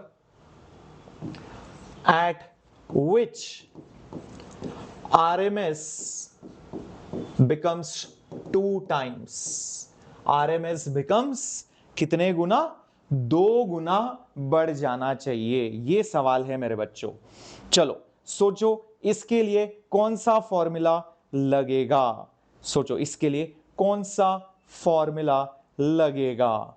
yup, तो वापस वही अपना RMS इज √3RT/m, गैस वही, आर भी वही, 3 भी वही, एक कांस्टेंट है, टेम्परेचर बदला, तो मतलब RMS speed proportional to root of temperature. But ये याद रखो जो भी टेम्परेचर डालते हो ना इस फॉर्मूला में, सेल्सियस में नहीं डालना होता है, केल्विन में डालना होता है। तो 27 को प्लस 273 करो, कितना होगा 300, तो कायदे से ये 300 केल्विन है। तो हमेशा टेम्परेचर का वैल्यू केल्विन में डालना होता है। चलिए आगे बढ़ते हैं, लिखते हैं यहां पर पहला स्पीड बाय दूसरा speed will be root of पहला टेम्परेचर बाय दूसरा टेम्परेचर। पहला स्पीड क्या था v, दूसरा स्पीड मालूम नहीं, फिर पहला टेम्परेचर कितना था, ओ सॉरी दूसरा स्पीड बताया ना इनटू 2 टाइम्स, तो ये 2 टाइम्स 2v। पहला टेम्परेचर 300, बाद में का टेम्परेचर नहीं पता था, स्पीड पता था अपने को। ओके, v कट गया, तो इसका मतलब 1/2 बना रूट ऑफ 300/T2। याला उलटा करा म्हणजे 2 is equal to root of T2/300। अभी स्क्वेअर करो तो 4 इज इक्वल टू T2/300, 300 आणि 4 किती होईल ते 1200। T2 is equal to 1200, but हे किती केल्विन मध्ये असेल, जर का तुम्हाला सेल्सियस मध्ये पाहिजे तर -273 करा, किती मिळेल ते मग T2 is equal to 927 degree centigrade. तो 927 डिग्री सेंटीग्रेड ला उसकी जो आरएमएस स्पीड है वो डबल हो जाएगी। ये हो गया इसका आंसर। ठीक है, चलिए आगे बढ़ते हैं। तो आरएमएस स्पीड निकालना जान गए, PV is equal to 1/3 mn VRMS square, ये फॉर्मूला भी हम लोगों ने देख लिया, इसका डेरिवेशन भी देख लिया, बहुत ही इंपॉर्टेंट डेरिवेशन है बोर्ड के हिसाब से। ऑल राइट सर, अब इसके बाद क्या आता है सर, ये एक बात बताना चाहूंगा कि जो मॉलिक्यूल्स का जो स्पीड का डिस्ट्रीब्यूशन है वो कैसे दिखता है, वो एक ग्राफ आपको आइडिया होना चाहिए। अगर यहां पर y एक्सिस पे नंबर ऑफ मॉलिक्यूल्स हैं और यहां पर स्पीड है, तो जनरली जो ग्राफ आता है ना वो कुछ ऐसे आता है। ठीक है, मतलब very few molecules with low speed, very few with very low speed, और फिर very few molecules with high speed। ये आपके क्लास के अंदर के मार्क्स भी ऐसे ही होते हैं, बहुत ही कम बच्चों को 95 99 मिलता है, बहुत ही कम बच्चे फेल होते हैं, अधिकतर बच्चे कुछ 70-80% में होंगे, है कि नहीं? तो ये क्लास का परसेंटेज ग्राफ, मार्क्स का ग्राफ भी ऐसे ही होता है। और एक ग्राफ के अंदर एक पीक भी मिलेगा आपको जहां पर मैक्सिमम मॉलिक्यूल्स होंगे एंड मोस्ट लाइकली यही स्पीड होता है। तो इसको आप जनरली कभी कभी मोस्ट प्रोबेबल स्पीड, क्योंकि अधिकतर मॉलिक्यूल का स्पीड यही है, म्हणजे भरपूर पोरांना 80% मिळाले आहेत। तर तुम्ही जनरली कोणाला पण विचारलं किती टक्के आहेत, ते सांगतील 80 किंवा 75 किंवा 82 किंवा 78 किंवा 85 83 असे सांगतील, म्हणजे 80च्या आसपास। भरपूर कमी लोक तुम्हाला 90 सांगतील किंवा 35-40 सांगतील। तर हे मोस्ट लाइकली स्पीड आहे, मतलब सबसे ज्यादा प्रोबेबिलिटी है इस स्पीड को देखने की। यहां तक समझ में आ गई बात? All right. और अगर आप टेम्परेचर को बढ़ा दोगे तो ये जो ग्राफ है थोड़ा सा ऐसे हो जाएगा। This is when temperature is increased. Temperature is increased. Temperature बढ़ाने से क्या हो गया? स्पीड्स जो है बढ़ गए सारे मॉलिक्यूल्स का। आप देख सकते हो ये जो पीक है वो भी शिफ्ट हो गया। क्यों शिफ्ट हो गया? राइट साइड की तरफ सबके स्पीड्स जो है बढ़ गए। ये हम लोगों ने सिमुलेशन में भी देखा था। जैसे हम लोग किसी चीज को गर्म करते हैं तो ये ग्राफ जो है, जो ऐसा है, वो शिफ्ट हो जाता है। जैसे ही ठंडा करोगे ये ग्राफ जो है लेफ्ट की तरफ शिफ्ट हो जाएगा। ठीक है, ये हम लोगों ने सिमुलेशन में भी देख लिया था। All right. अब इस ग्राफ को जनरली बोला जाता है Maxwell speed distribution. Maxwell speed distribution, Maxwell का स्पीड डिस्ट्रीब्यूशन भी बोला जाता है। ठीक है सर, समझ में आ गया सर, आगे का बताओ। चलो एक्सक्यूज मी।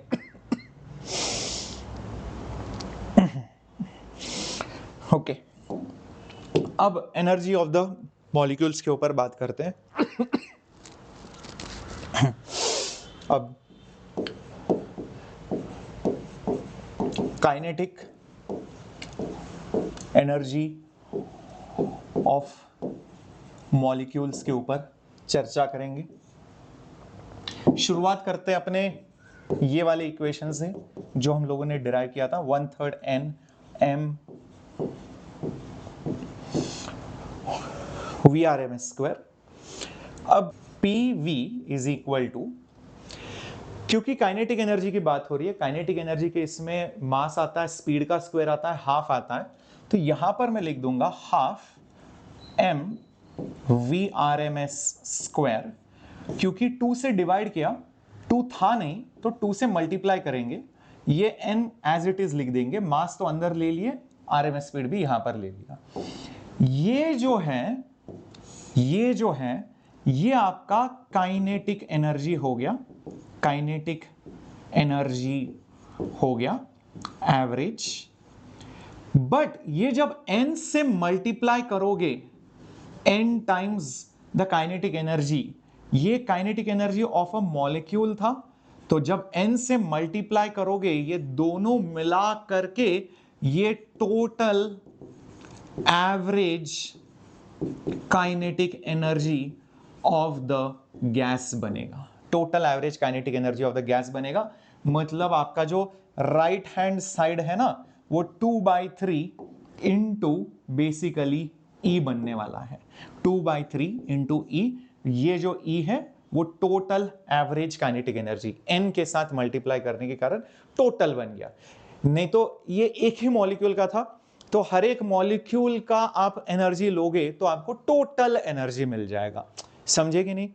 हाफ mv² करोगे, एक मॉलिक्यूल का एनर्जी है, वैसे half mv², half mv², half mv², हर एक मॉलिक्यूल का एनर्जीज ऐड करोगे तो ये टोटल बन गया। इसलिए हमने n के साथ इसको इंक्लूड कर लिया है ताकि हम इसको E लिख सके। अब लेफ्ट हैंड साइड में भी कुछ कमाल करते हैं। ये जो प्रेशर इनटू वॉल्यूम है, आपको याद होगा वो है NKT, बोल्ट्जमैन कांस्टेंट के रूप में। अच्छा सर, क्या बात है। तो अब ध्यान से देखो, अगर मैंने इसको E डिवाइडेड बाय N लिखा, E डिवाइडेड बाय N लिखा, तो क्या बनता है, ध्यान से देखो, E divided by N 3/2 K into T। ये E बाय N क्या है, basically it is nothing but kinetic energy of the gas पर मॉलिक्यूल, क्योंकि ये N से डिवाइड किया है। और ये किससे प्रोपोर्शनल है, ये सीधा का सीधा प्रोपोर्शनल है और डिपेंड करता है केवल और केवल टेम्परेचर के ऊपर, क्योंकि K एक कांस्टेंट है, 3 भी एक कांस्टेंट है, 2 भी एक कांस्टेंट है। तो मतलब एनर्जी ऑफ अ गैस किस पर डिपेंड करता है, किसी एक मॉलिक्यूल का केवल और केवल टेम्परेचर के ऊपर। ये इससे पता लगता है। तो अगर आप टेम्परेचर बढ़ाते हो, मॉलिक्यूल का काइनेटिक एनर्जी बढ़ जाता है। प्रेशर से कोई लेना देना नहीं, मतलब इनडायरेक्टली होगा, बट डायरेक्टली किससे वास्ता रखता है, टेम्परेचर से। डायरेक्टली अगर टेम्परेचर बढ़ा तो एनर्जी भी बढ़ेगी, टेम्परेचर घटी तो एनर्जी भी कम होगी। ये बहुत ही एक इंपॉर्टेंट चीज है। अच्छा, अब यहां तक समझ में आ गया सर, यहां तक समझ में आ गया सर। तो इसका बाकी मतलब मॉलिक्यूल्स के काइनेटिक एनर्जी के कैलकुलेशन में कैसे हमें इस्तेमाल करना होगा, तो इसमें एक सबसे पहले एक लॉ आता है जिसको बोला जाता है law of equi partition of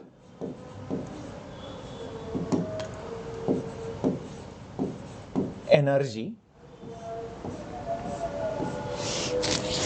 तो वो लॉ कहता क्या है, ध्यान से देखो, द एनर्जी, ध्यान से देखो, the energy of a molecule, the energy of a molecule per degree of freedom. अब ये डिग्री ऑफ फ्रीडम क्या है वो भी आएंगे, पर degree of freedom is half Boltzmann constant into temperature. Energy of a molecule per degree of freedom is half kT, per degree of freedom is half kT। ये degree of freedom क्या है, ध्यान से देखो,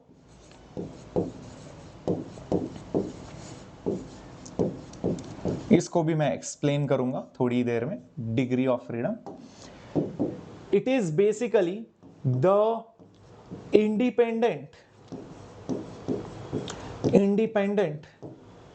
मोशंस, ये आपके वो independent motions हैं, ठीक है, और या फिर कोऑर्डिनेट्स हैं, इंडिपेंडेंट मोशंस, कोऑर्डिनेट्स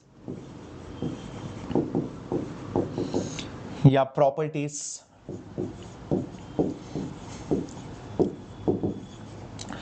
ये आपके वो इंडिपेंडेंट मोशंस, कोऑर्डिनेट्स या फिर वो प्रॉपर्टीज हैं जिससे कि आप उस गैस का पूरा डेफिनेशन दे सकते हो, उसका सिचुएशन के बारे में बता सकते हो, उसका स्थिति क्या है, वो किस स्टेट में है, उसका कॉन्फ़िगरेशन के बारे में बता सकते हो। Are the independent motion, coordinates और properties that describe the state and the configuration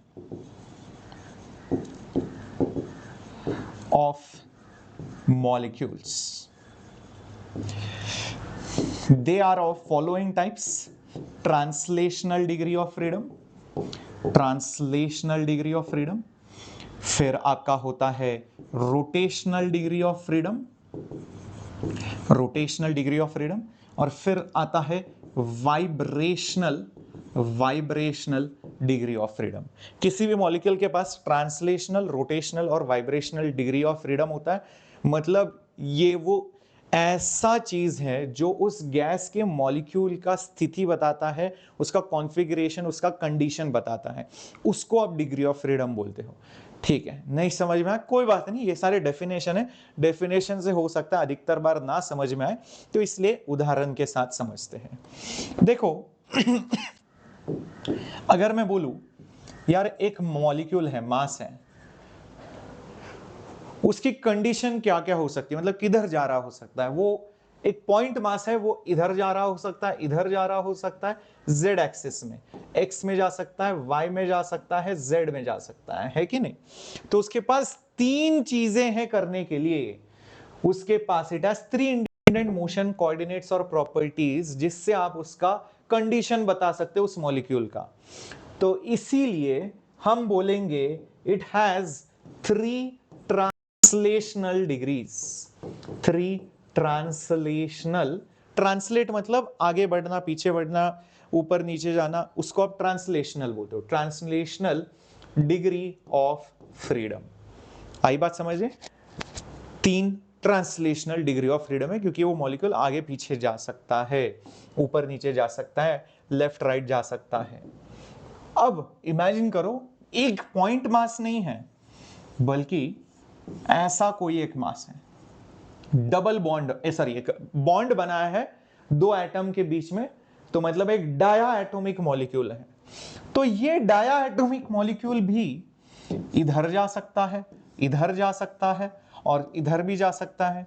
तो इसके पास भी three translational degrees of freedom होंगे। सही बात है कि नहीं?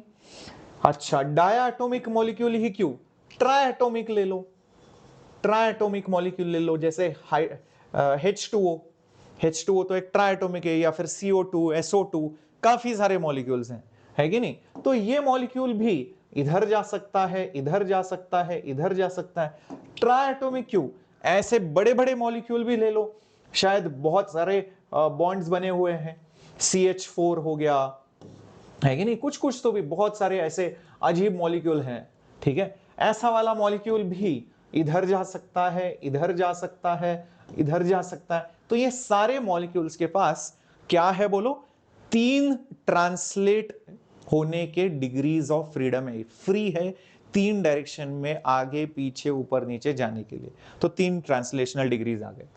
अच्छा सर, ट्रांसलेशन समझ में आ गया। सर अब रोटेशन का बताओ जरा। मैं अगर एक पॉइंट मास लू तो वो रोटेट होगा तो भी क्या ही फायदा होगा, एक पॉइंट है, ते पॉइंट जर का असं फिरलं काय फरक पडणार आहे, ते पॉइंटच आहे ना, तर त्याच्या रोटेशन बद्दल बोलण्यात काय अर्थच नाही राहिलं, उसके रोटेशन के बारे में बोलने से कोई फायदा नहीं है, वो पॉइंट है, वो पॉइंट रोटेट होने से कुछ भी नहीं होगा। तो एक पॉइंट मास के पास तो रोटेशन है ही नहीं, ऐसा बोल सकते हैं। तो अगर एक मोनो एटॉमिक मॉलिक्यूल है तो no rotational degree, no rotation degree of freedom. पर अगर एक डाया एटॉमिक मॉलिक्यूल लेते हो, या फिर एक ट्राई एटॉमिक लीनियर मॉलिक्यूल लेते हो, अब देखो क्या क्या हो सकता है ध्यान से। मैं इसको इस एक्सिस के अबाउट घुमा सकता हूं, ऐसे देखो, ऐसे घुमा सकता हूं, मतलब वो डायटोमिक मॉलिक्यूल है ना, ऐसे या फिर ऐसे। तो ये एक डिग्री ऑफ फ्रीडम हो गया, उसको डिस्क्राइब करने के लिए, उसकी कॉन्फिगरेशन डिस्क्राइब करने के लिए, त्याची कंडिशन काय आहे सांगण्यासाठी मी त्याचं एक रोटेशन मोशन बद्दल सांगू शकतो। तेच नाही, अजून एक सांगू शकतो, मान लो ये वाला एक्सिस ले लिया, ऐसा वाला रोटेशन, ये वाला एक्सिस ले लिया, ऐसा वाला रोटेशन, मतलब ऐसे ऐसे, ये एक डायटोमिक मॉलिक्यूल है, इनके बीच में एक बॉन्ड है, तो इनको ऐसे भी घुमा सकते हैं, ठीक है, ऐसे भी घुमा सकते हैं, और फिर ऐसे भी घुमा सकते हैं। तो ये y एक्सिस में घुमा सकते हैं, z एक्सिस में भी घुमा सकते हैं। तो आप बोलोगे सर फिर तो ये एक्सिस भी तो रह गया आपका, ये वाला एक्सिस। मैं कहूंगा ये एक्सिस में घुमा के कुछ फायदा नहीं, कोई फायदा नहीं है। ये बॉन्ड ऐसा है, इसको सोचो, ये पेन को ही ले लो, इसको ऐसे घुमाने से क्या ही फायदा होगा, ये ऐसे रहे ये ऐसे रहे, ऐसे रहे, ऐसे रहे, ऐसे रहे, क्या फर्क पड़ेगा? कुछ भी नहीं फर्क पड़ेगा, इसके पास कुछ एनर्जी नहीं होगी, क्योंकि वो ऐसे जब घूमता है, ये मासेस जो ऐसे गोल गोल बड़े बड़े सर्कल में घूम रहे, ये जब ऐसे घूमेगा, ये तो पॉइंट है ना, ते पॉइंटला तुम्ही असं ठेवा किंवा असं ठेवा किंवा असं ठेवा किंवा असं ठेवा, काहीच फरक पडणार नाही उसके कंडीशन में, तो वो डिग्री ऑफ फ्रीडम में काउंट नहीं होगा। इसलिए इनके पास two rotational degree of freedom है, दो रोटेशन है, ठीक है, क्योंकि ऐसे घुमाने से सोचो वो पॉइंट है यार, एकदम छोटा सा पॉइंट है, फायदा नहीं है, पर वो जब ऐसे घूमते हैं, इसमें और इसमें और इसमें फर्क है, इसमें और इसमें और इसमें फर्क है, इसमें कोई फर्क नहीं है, वो ऐसे ही दिखेगा। पर ये वाला मॉलिक्यूल देखो, ऐसा वाला कोई, इसमें पता है क्या, आप ऐसे घुमा पाओगे, आप इसको ऐसे भी घुमा पाओगे, आप इसको ऐसे भी घुमा पाओगे, इसमें आपको 3 रोटेशनल डिग्री ऑफ फ्रीडम मिलेंगे, इसमें आपको 3 रोटेशनल डिग्री ऑफ फ्रीडम मिलेंगे। यस, इसमें आपको 3 रोटेशनल डिग्री ऑफ फ्रीडम मिलेंगे।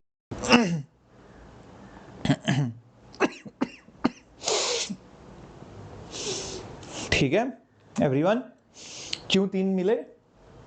ये कुछ तो भी अजीब शेप का मॉलिक्यूल है, ऐसे घुमा सकते हो, ऐसे घुमा सकते हो, ऐसे भी घुमा सकते हो, ऐसे y एक्सिस में, z एक्सिस में और x एक्सिस में भी, तो तीनों में कुछ फर्क महसूस हो रहा है, तो इसलिए 3 डिग्री ऑफ फ्रीडम है। तो डिपेंडिंग ऑन वो मोनो है कि डाया है कि और कोई है, इसके हिसाब से उसके पास अलग अलग डिग्री ऑफ फ्रीडम होते हैं। अच्छा ठीक है सर, डिग्री ऑफ फ्रीडम समजलं।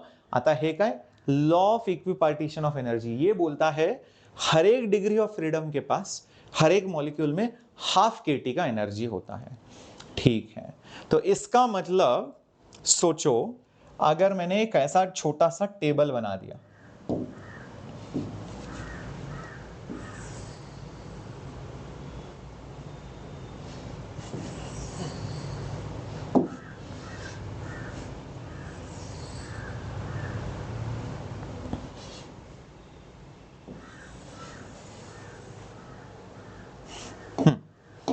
तो यहां पर लिख देते हैं मॉलिक्यूल, उसका डिग्री ऑफ फ्रीडम, उसका एनर्जी ऑफ मॉलिक्यूल कितना होगा, उस मॉलिक्यूल का एनर्जी कितना होगा। तो अगर सबसे पहले मोनो एटॉमिक की बात की जाए, मोनो एटॉमिक एग्जाम्पल क्या होगा, helium, neon, argon, inert gas elements, तो उनके पास आगे पीछे ऊपर नीचे मतलब एक्स वाई जेड में ट्रांसलेट हो सकते, घूम के कुछ फायदा नहीं होगा, तो डिग्री ऑफ फ्रीडम केवल और केवल 3 डिग्री होंगे ट्रांसलेशनल के, ट्रांसलेशनल के 3 डिग्री ऑफ फ्रीडम हो गए।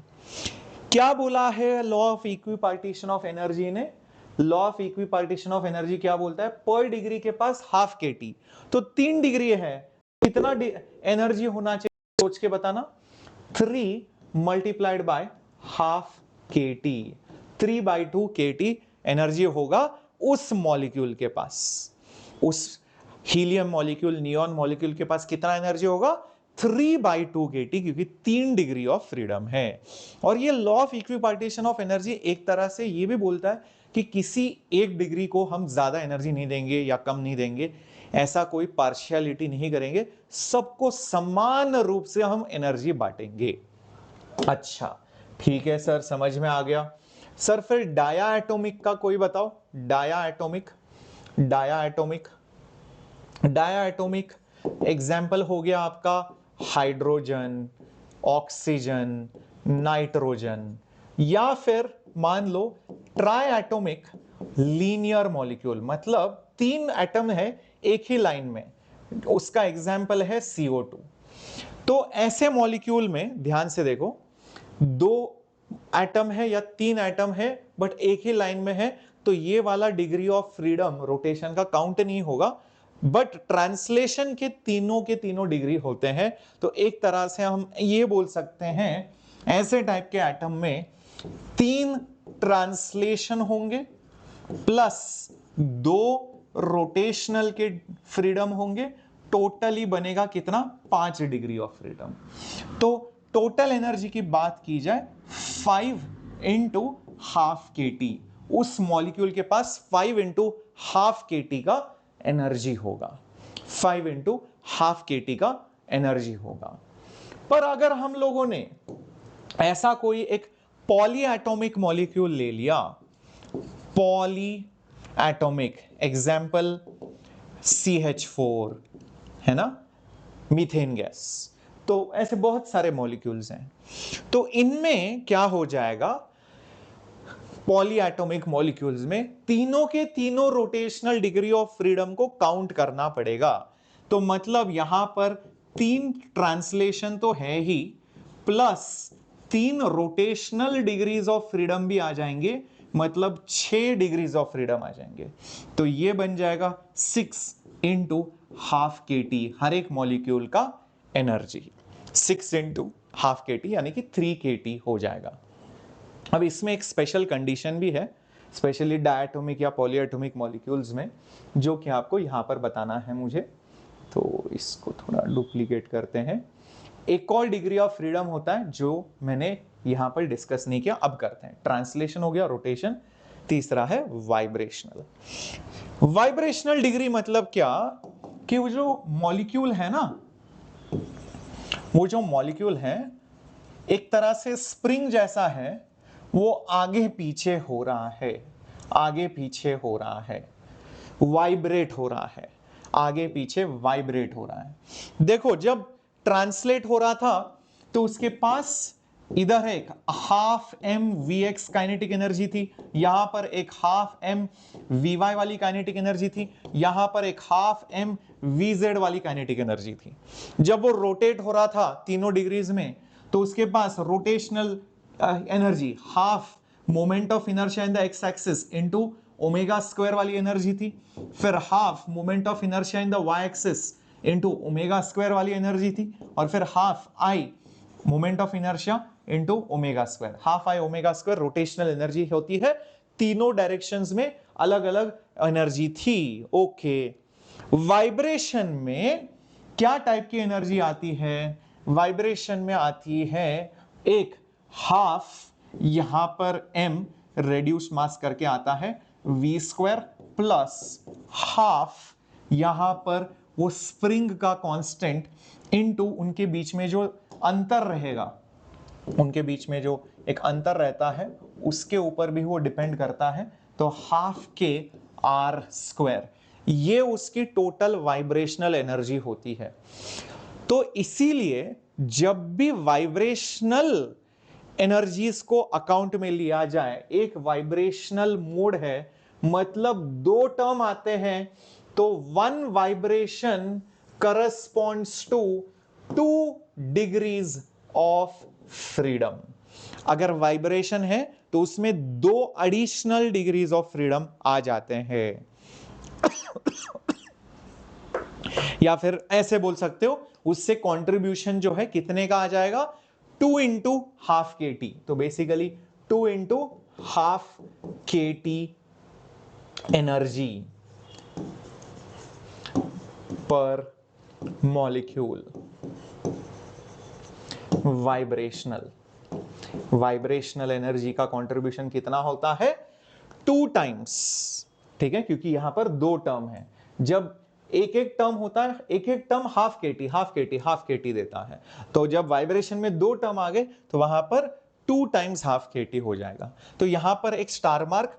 तो इफ एट हाई टेम्परेचर की बात की जाए, एडिशनल वाइब्रेशनल एनर्जी भी आ गई, तो यहां पर आपको +2 करना पड़ेगा, तो ये बन जाएगा 7, तो यहां पर आ जाएगा 7 इंटू हाफ KT। तो ये जनरली बहुत ऊपर वाले टेम्परेचर पर होता है, लो टेम्परेचर पर नहीं होता, बहुत हाई टेम्परेचर्स पर ये होता है। यहां तक समझ में आ गया? क्लियर है सब लोगों को? ओके, ठीक है सर, समझ में आ गया सर। अच्छा, अब इसमें एक लास्ट चीज है और वो है स्पेसिफिक हीट और उनके बीच में रिश्ता। तो आपको थोड़ा सा याद दिलाता हूं स्पेसिफिक हीट क्या होता है। स्पेसिफिक हीट कैपेसिटी, इसके दो प्रकार होते हैं, याद करते हैं। अगर किसी एक बॉडी को हीट किया, किसी एक गैस को, लिक्विड को, सॉलिड को हीट किया, तो उसका अपना एक मास था, उसका अपना एक स्पेसिफिक हीट कैपेसिटी होगा, उसका अपना एक स्पेसिफिक हीट कैपेसिटी होगा, लेट्स से S। उसके कारण उसका टेम्परेचर बदल गया, लेट्स से डेल्टा T से। तो ये S होता है आपका specific heat capacity, specific heat capacity, specific heat capacity. ये डेल्टा T कुछ नहीं है बल्कि टेम्परेचर का चेंज है, change in temperature, change in temperature है। ये मास है, ये मास है जिसको आपने गर्म किया। ये क्यों किया है? हीट है। इस गर्मी से इसका टेम्परेचर बदला, वो उसके स्पेसिफिक हीट पर डिपेंड करता है। पर जनरली गैसेस में मास नहीं दिया जाता है, मोल्स दिया जाता है। तो यहां पर आप N S के बदले C लिखते हो और डेल्टा T लिखते हो। तो ये जो C है ना मेरे बच्चों, ये जो C है इसको आप बोलते हो molar specific heat capacity, molar specific heat capacity. दोनों के यूनिट में थोड़ा सा अंतर है। इसका जो यूनिट होगा, सोचो ये जूल्स होगा, नीचे आ जाएगा केजी, और ये टेम्परेचर भी नीचे चला गया केल्विन। बट यहां पर ये मोल्स हैं, तो ये joules per mole per kelvin हो जाएगा। बस इतना ही फर्क है, joules per mole per kelvin हो जाएगा। क्या इन दोनों के बीच में कोई रिश्ता है? बिल्कुल है। ये जो मोलार स्पेसिफिक हीट कैपेसिटी है, मोलार स्पेसिफिक हीट कैपेसिटी है, that is specific heat capacity into molecular weight. ये फॉर्मूला है, इन दोनों के बीच में यही बस रिश्ता है और कुछ नहीं। ठीक है, वैसे तो ये स्टैंडर्ड फॉर्मूलाज हैं, फिर भी मैं ब्लॉक कर रहा हूं। तो ध्यान से देखना, यहां पर ये जो C है ना, ये जो C है दैट इज बेसिकली जूल पर मोल पर केल्विन। ये जो S है वो केवल स्पेसिफिक हीट है, S is nothing but joules पर केजी पर केल्विन। ये मॉलिक्यूलर वेट है, मॉलिक्यूलर वेट यानी कि होता है केजी पर मोल। यूनिट वाइज भी मैच कर रहा है। देखो केजी केजी कट गया, जूल जूल कट गया, केल्विन केल्विन कट गया, मोल मोल कट गया। तो यूनिट वाइज भी मैच हो रहा है। कभी अगर कंफ्यूजन हो जाए तो आप इसको यूनिट से भी सॉल्व कर सकते हो, या फिर CSM ये याद रखना, C is equal to SM, CSM। जैसे CSK चेन्नई सुपर किंग है, वैसे CSM। किंग कौन है? धोनी, M। ठीक है, कोई ऐसे रिलेशन नहीं है, बस CSM याद रखो। ओके, चलिए अब यहां तक आपको समझ में आ गया स्पेसिफिक हीट कैपेसिटी क्या होता है और इन मोलार स्पेसिफिक और सिर्फ स्पेसिफिक हीट के बीच में क्या रिश्ता है। अब ये स्पेसिफिक हीट कैपेसिटी भी या फिर मोलार स्पेसिफिक हीट कैपेसिटी भी दो तरीके के होते हैं। अगर मान लो एट कांस्टेंट प्रेशर, आप देखोगे एट कांस्टेंट प्रेशर का एक अलग आता है, एट कांस्टेंट वॉल्यूम का एक अलग आता है। तो एट कांस्टेंट प्रेशर मतलब प्रेशर आपने चेंज नहीं किया, तो QP is equal to NCP delta T, और यहां पर Q V is equal to N C V delta T. ये V या P क्या बोल रहा है कि यार यहां पर मैंने प्रेशर को कांस्टेंट रखा है, यहां पर वॉल्यूम को कांस्टेंट रखा है, तो स्पेसिफिक हीट कैपेसिटी गैस की अलग अलग आती है। प्रेशर मतलब बाहर का प्रेशर कांस्टेंट है तो गैस का बर्ताव जो है थोड़ा अलग होता है, पर गैस का वॉल्यूम कांस्टेंट रखोगे, प्रेशर को बदलने दे दोगे तो उसका बर्ताव थोड़ा सा अलग हो जाता है। इसलिए उसके दो अलग अलग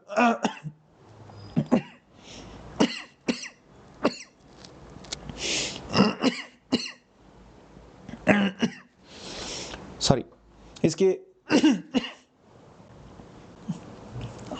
सॉरी इसलिए इसके दो अलग अलग स्पेसिफिक हीट कैपेसिटीज आए हैं। ओके ठीक है सर, यहां तक भी समझ गए। तो यार ये सीपी और सीवी के बीच में कोई रिश्ता होता है क्या? बिल्कुल होता है। तो एक लॉ होता है जिसको आप थर्मो में भी पढ़ते हो, जिसको आप फर्स्ट लॉ भी बोलते हो, जिसमें बोला जाता है कि यार जो हीट आप देते हो ना किसी भी गैस को, उसको दो प्रकार से इस्तेमाल करते हो। एक उसकी एनर्जी बदलने में और दूसरा उसके वर्क डन में। तो ये एक लॉ होता है, जो भी चीज को गर्म करते हो, जिसको आप गर्मी देते हो, उससे उसकी एनर्जी भी बदलती है और हो सकता है वो गैस कुछ काम भी कर ले। तो heat is equal to energy plus work. अब इसमें दो स्पेशल केसेस लेते हैं। एक लेते हैं जब वॉल्यूम को कांस्टेंट ले लिया, एक लेते हैं जब आपने वॉल्यूम को कांस्टेंट ले लिया। वॉल्यूम को जब कांस्टेंट ले लिया तो यहां पर लिखेंगे Q V is equal to, यहां पर जो एनर्जी आएगा, यहां पर जो एनर्जी आएगा ओके, डेल्टा ई लिखेंगे यहां पर, दैट्स इट। वर्क जो रहेगा ये जीरो रहेगा, क्योंकि जब वॉल्यूम कांस्टेंट होता है कोई भी काम नहीं होता। No work is done when volume is constant। जब एक्सपांड होता है या कॉम्प्रेस होता है तभी काम होता है गैस से, तब नहीं तो काम नहीं होता। बट ये QV का वैल्यू तो मुझे पता है, अभी जस्ट थोड़ी देर पहले लिखा था मैंने NCV डेल्टा टी, तो मैं यहां पर लिख दूंगा NCV delta T is equal to ये डेल्टा ई।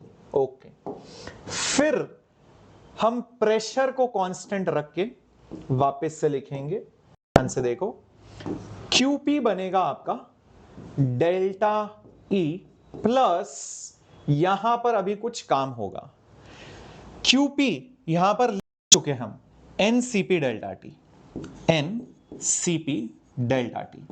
डेल्टा E क्या है? अरे ये तो मुझे पता है, डेल्टा E यहां पर आप लोगों ने लिख लिया है NCV delta T from before, from above, okay. Work होता है आपका P डेल्टा V, छोटा सा काम करोगे तो वर्क जो होगा P into change in volume, ये स्टैंडर्ड फॉर्मूला है। अच्छा ठीक है, अब क्या करेंगे, इसको यहां पर लाते हैं तो देखते क्या होता है। NCP delta T minus NCV delta T is equal to P delta V को लिख सकते हो आप NR डेल्टा टी। अब बोलोगे ये कहां से आ गया? सिंपल है, देखो अगर PV is equal to NRT है तो P1 V1 is equal to NRT1 होगा, या फिर ऐसे देख लो PV1 is equal to NRT1 होगा, PV2 होगा NRT2। इन दोनों को सब्ट्रैक्ट करोगे तो P into V2 minus V1 is equal to NR T2 minus T1 बनेगा। तो ये क्या बन गया? P डेल्टा V बन गया और ये बन गया NR डेल्टा T। तो P delta V NR delta T के बराबर है, ये यहां से मिल गया है। और वर्क हमेशा जैसे फोर्स इंटू डिस्प्लेसमेंट होता है वैसे ही pressure into change in volume, ये भी एक स्टैंडर्ड फॉर्मूला है। ठीक है, इसको भी मैं यहां पर चाहिए तो पिछले साइड में लिख के रखता हूं। Work by a gas is given by pressure multiplied by change in volume, बहुत ही important formula, P delta V, ये होता है वर्क। ठीक है, इसको भी ब्लॉक करके रख देते हैं। ठीक है, ओके। अब ध्यान से देखो, N N N दिख गया आपको, N N N, ये और ये, डेल्टा टी और डेल्टा टी, ये कट गया। तो बचा क्या आपके पास, Cp minus CV is equal to R, number 1। दूसरा एक चीज हम लोगों ने बोला था, C is equal to SM, C is equal to SM। आप चाहो तो यहां पर S का वैल्यू भी डाल सकते हो। पहले तो अलग स्लाइड पर चलते हैं। तो Cp minus CV is equal to R। Cp को लिख दिया Sp इंटू M, CV को लिख दिया SV इंटू M। ये M क्या है और ये S क्या है? ये M मॉलिक्यूलर वेट है, S क्या है? स्पेसिफिक हीट कैपेसिटी, मोलर नहीं, सिर्फ स्पेसिफिक हीट कैपेसिटी। तो आप चाहो तो इसको Sp minus SV is equal to R divided by M भी लिख सकते हो। अब ये जो भी आंसर आएगा ये आपका जूल में आंसर आएगा, जूल्स में या फिर SI यूनिट्स में आएगा, SI यूनिट्स। तो ये भी एक तरीका हो गया इसको लिखने का। बट मेन फॉर्मूला तो मेरे बच्चों ये है, जिसको आप मेयर्स रिलेशन बोलते हो। क्या बोलते हो? Mayer's relation. क्या बोलोगे? Mayer's relation. ठीक है, Cp minus CV is equal to R। अब ये एक बार मिल गया ना, इसके बाद आप किसी भी गैस का Cp CV वगैरह सब ढूंढ सकते हो। जैसे कि आप यहां पर देख सकते हो, NCV temperature is equal to energy, और फिर यहां पर कहा गया अपना, हाँ, ये जो है एनर्जी ऑफ अ मॉलिक्यूल भी टेम्परेचर के साथ रिलेटेड है। उससे आप किसी भी गैस का CV निकाल सकते हो। CV निकाल लिए, Cp निकाल सकते हो, Cp निकाल लिए तो और भी कुछ निकाल सकते हो। जैसे मैं बताता हूं, एक जनरल ट्रिक याद रखो, किसी भी गैस का Cp या CV निकालने के लिए मैं यहां पर दे दूंगा। इनफैक्ट चलो यहीं पर दे देते हैं।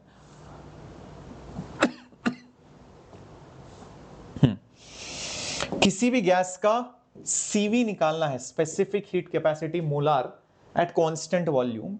क्या करो, उसका डिग्रीज ऑफ फ्रीडम लिखो इनटू R/2 लिखो, R/2 लिखो, FR/2, खत्म, उसका CV मिल गया। बहुत आसान है, बहुत आसान है। ठीक है, अगर उसका Cp चाहिए, कुछ नहीं, Cp माइनस CV तो R है, तो Cp बनेगा, जो भी CV मिला उसको R से ऐड कर लो, तो उससे आपको CV और Cp दोनों मिल गए। अब इन दोनों को डिवाइड कर लो, Cp और CV को, Cp और CV। इस रेशियो को आप बोलते हो एडियाबैटिक रेशियो, एडियाबैटिक रेशियो या पॉइसन रेशियो, जो भी बोलो, adiabatic ratio, Poisson ratio, Poisson ratio.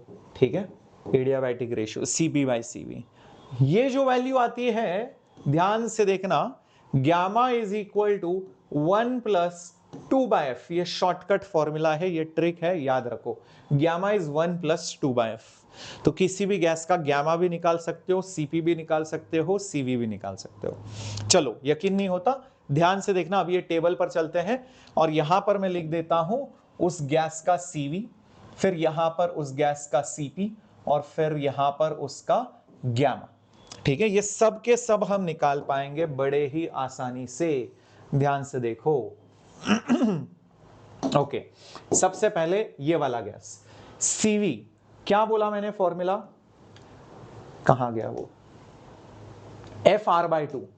तो मतलब क्या करना है, degrees of freedom into R/2, तो 3R/2, दैट्स इट, खत्म, उस गैस का CV हो गया, दैट्स इट। Cp क्या होगा, जो भी CV मिला प्लस R करो, क्योंकि Cp माइनस CV R है, तो Cp CV प्लस R है, तो इसको प्लस R करोगे, इसको प्लस R करोगे, क्या होगा, 2 + 3 5, तो ये बन जाएगा आपका 5R/2। आसान है, चलो इसको करके देखते हैं। ये डाया एटॉमिक मॉलिक्यूल है मेरे बच्चों, डाया एटॉमिक मॉलिक्यूल है, 5 डिग्री ऑफ फ्रीडम है टोटली। तो F R by two 5r/2 plus R करो, 2 + 5 कितना होगा 7, तो ये बन जाएगा 7r/2। वाओ, ये तो बहुत ही आसान है सर। यहां पर 7 डिग्री ऑफ फ्रीडम है तो सीवी बनेगा 7r/2 प्लस आर करो, 7 + 2 बनेगा 9, तो ये बनेगा 9r/2। वाओ, फिर यहां पर देख लो ये 6 है तो ये बनेगा 6r/2 मतलब कायदे से 3r प्लस आर करो, 3r + r 4r। खत्म, सब गैस का सीपी-सीवी मिल गया। गैमा को आप 1 + 2/f कर सकते हो या फिर इन दोनों को डिवाइड कर लो। डिवाइड करना ज्यादा आसान है। डिवाइड करोगे r 2 कट जाएगा, बचेगा केवल 5/3। डिवाइड करो, यहां पर बचेगा क्या बोलो 7/5। यहां पर डिवाइड करो क्या बचेगा 9/7। यहां पर डिवाइड करो क्या बचेगा 4/3। तो किसी भी गैस का gamma, CP, CV, energy, degree of freedom, example सब इस टेबल में दे दिया। बहुत आसान है, नहीं तो फिर आपके जो टेक्स्ट बुक में जो फॉर्मूलाज वगैरह दिए हैं बहुत कभी कभी कंफ्यूजिंग हो सकते हैं। इससे आपका टेंशन हट गया। ये टेबल बहुत इंपॉर्टेंट है और ये जो ट्रिक दिए हैं, ये जो ट्रिक्स दिए हैं इसको याद कर लो, ये ट्रिक है। ठीक है, तो ये है आपका काइनेटिक थ्योरी ऑफ गैसेस मेरे बच्चों। अब एक और चीज यहां पर दी गई है रिगार्डिंग आई थिंक कुछ मैकेनिकल इक्विवेलेंट ऑफ हीट, तो वो एक बता के रखता हूं, वो concept mechanical equivalent of heat. इसमें बेसिकली पहले के जमाने में लोगों को पता नहीं था कि हीट और वर्क दोनों के यूनिट सेम है। लोग हीट को पहले कैलोरीज में मेजर करते थे, हीट को कैलोरीज में मेजर करते थे, और जो काम है जो मतलब वर्क है उसको जूल्स में मेजर करते थे। बाद में पता चला यार कैलोरी और जूल्स दोनों अलग अलग यूनिट है, सेम टाइप ऑफ चीज के, मतलब they can be inter converted. Heat से वर्क बन सकता है, वर्क से हीट बन सकता है। स्टीम इंजन का जो आविष्कार हुआ वो उसी चीज का था, गर्मी से स्टीम इंजन चल पड़ा, काम हो पड़ा, मतलब वर्क हो गया, तो वही उसका इन्वेंशन था। तो यहां पर ये याद रखना 1 कैलोरी इज नथिंग बट 4.18, जिसको अप्रोक्सीमेटली 4.2 जूल्स। इसको आप generally mechanical equivalent of heat बोलते हो। ये 4.2 ये जो नंबर है इसको आप J 4.2 या फिर 4.18 जूल्स, जो इसका थोड़ा ज्यादा प्रिसाइज वैल्यू होगा, ये इसका मैकेनिकल इक्विवेलेंट होगा। तो कभी कभी हो सकता है कैलोरी में कन्वर्ट करना पड़े, या कभी कभी कैलोरी में दिया है जूल्स में कन्वर्ट करना पड़े, तो ये फैक्टर आपको याद में रखना है। बहुत सिंपल है, जैसे सेंटीमीटर टू किलोमीटर या किलोमीटर पर आवर इंटू मीटर पर सेकंड करते हो, तो यही इसका कन्वर्जन फैक्टर है। ठीक है, चलो बहुत बढ़िया। तो ये था आपका काइनेटिक थ्योरी ऑफ गैसेस। इसी के साथ ये सेशन समाप्त। आपको इसका पूरा का पूरा हैंड रिटन पीडीएफ कहाँ मिलने वाला है? टेलीग्राम चैनल के ऊपर। टेलीग्राम चैनल कहाँ है? जैसे ही आप कोई भी लेक्चर खोलोगे आपको उसके डिस्क्रिप्शन बॉक्स के अंदर एक लिंक मिलेगा टेलीग्राम चैनल ज्वाइन करने का। टेलीग्राम चैनल ज्वाइन करो, उसके अंदर आपको पीडीएफ मिल जाने वाला है। ठीक है, फटाफट चैनल को सब्सक्राइब नहीं किया कर लो, और वीडियो को लाइक नहीं किया है तो वो तो सबसे पहले कर लो यार। और लेक्चर कैसा लगा फटाफट चैट बॉक्स के अंदर या फिर कमेंट सेक्शन के अंदर कमेंट कर दो। ठीक है, थँक्यू सो मच. परत पुन्हा भेटूया लवकरच. Bye bye, take care.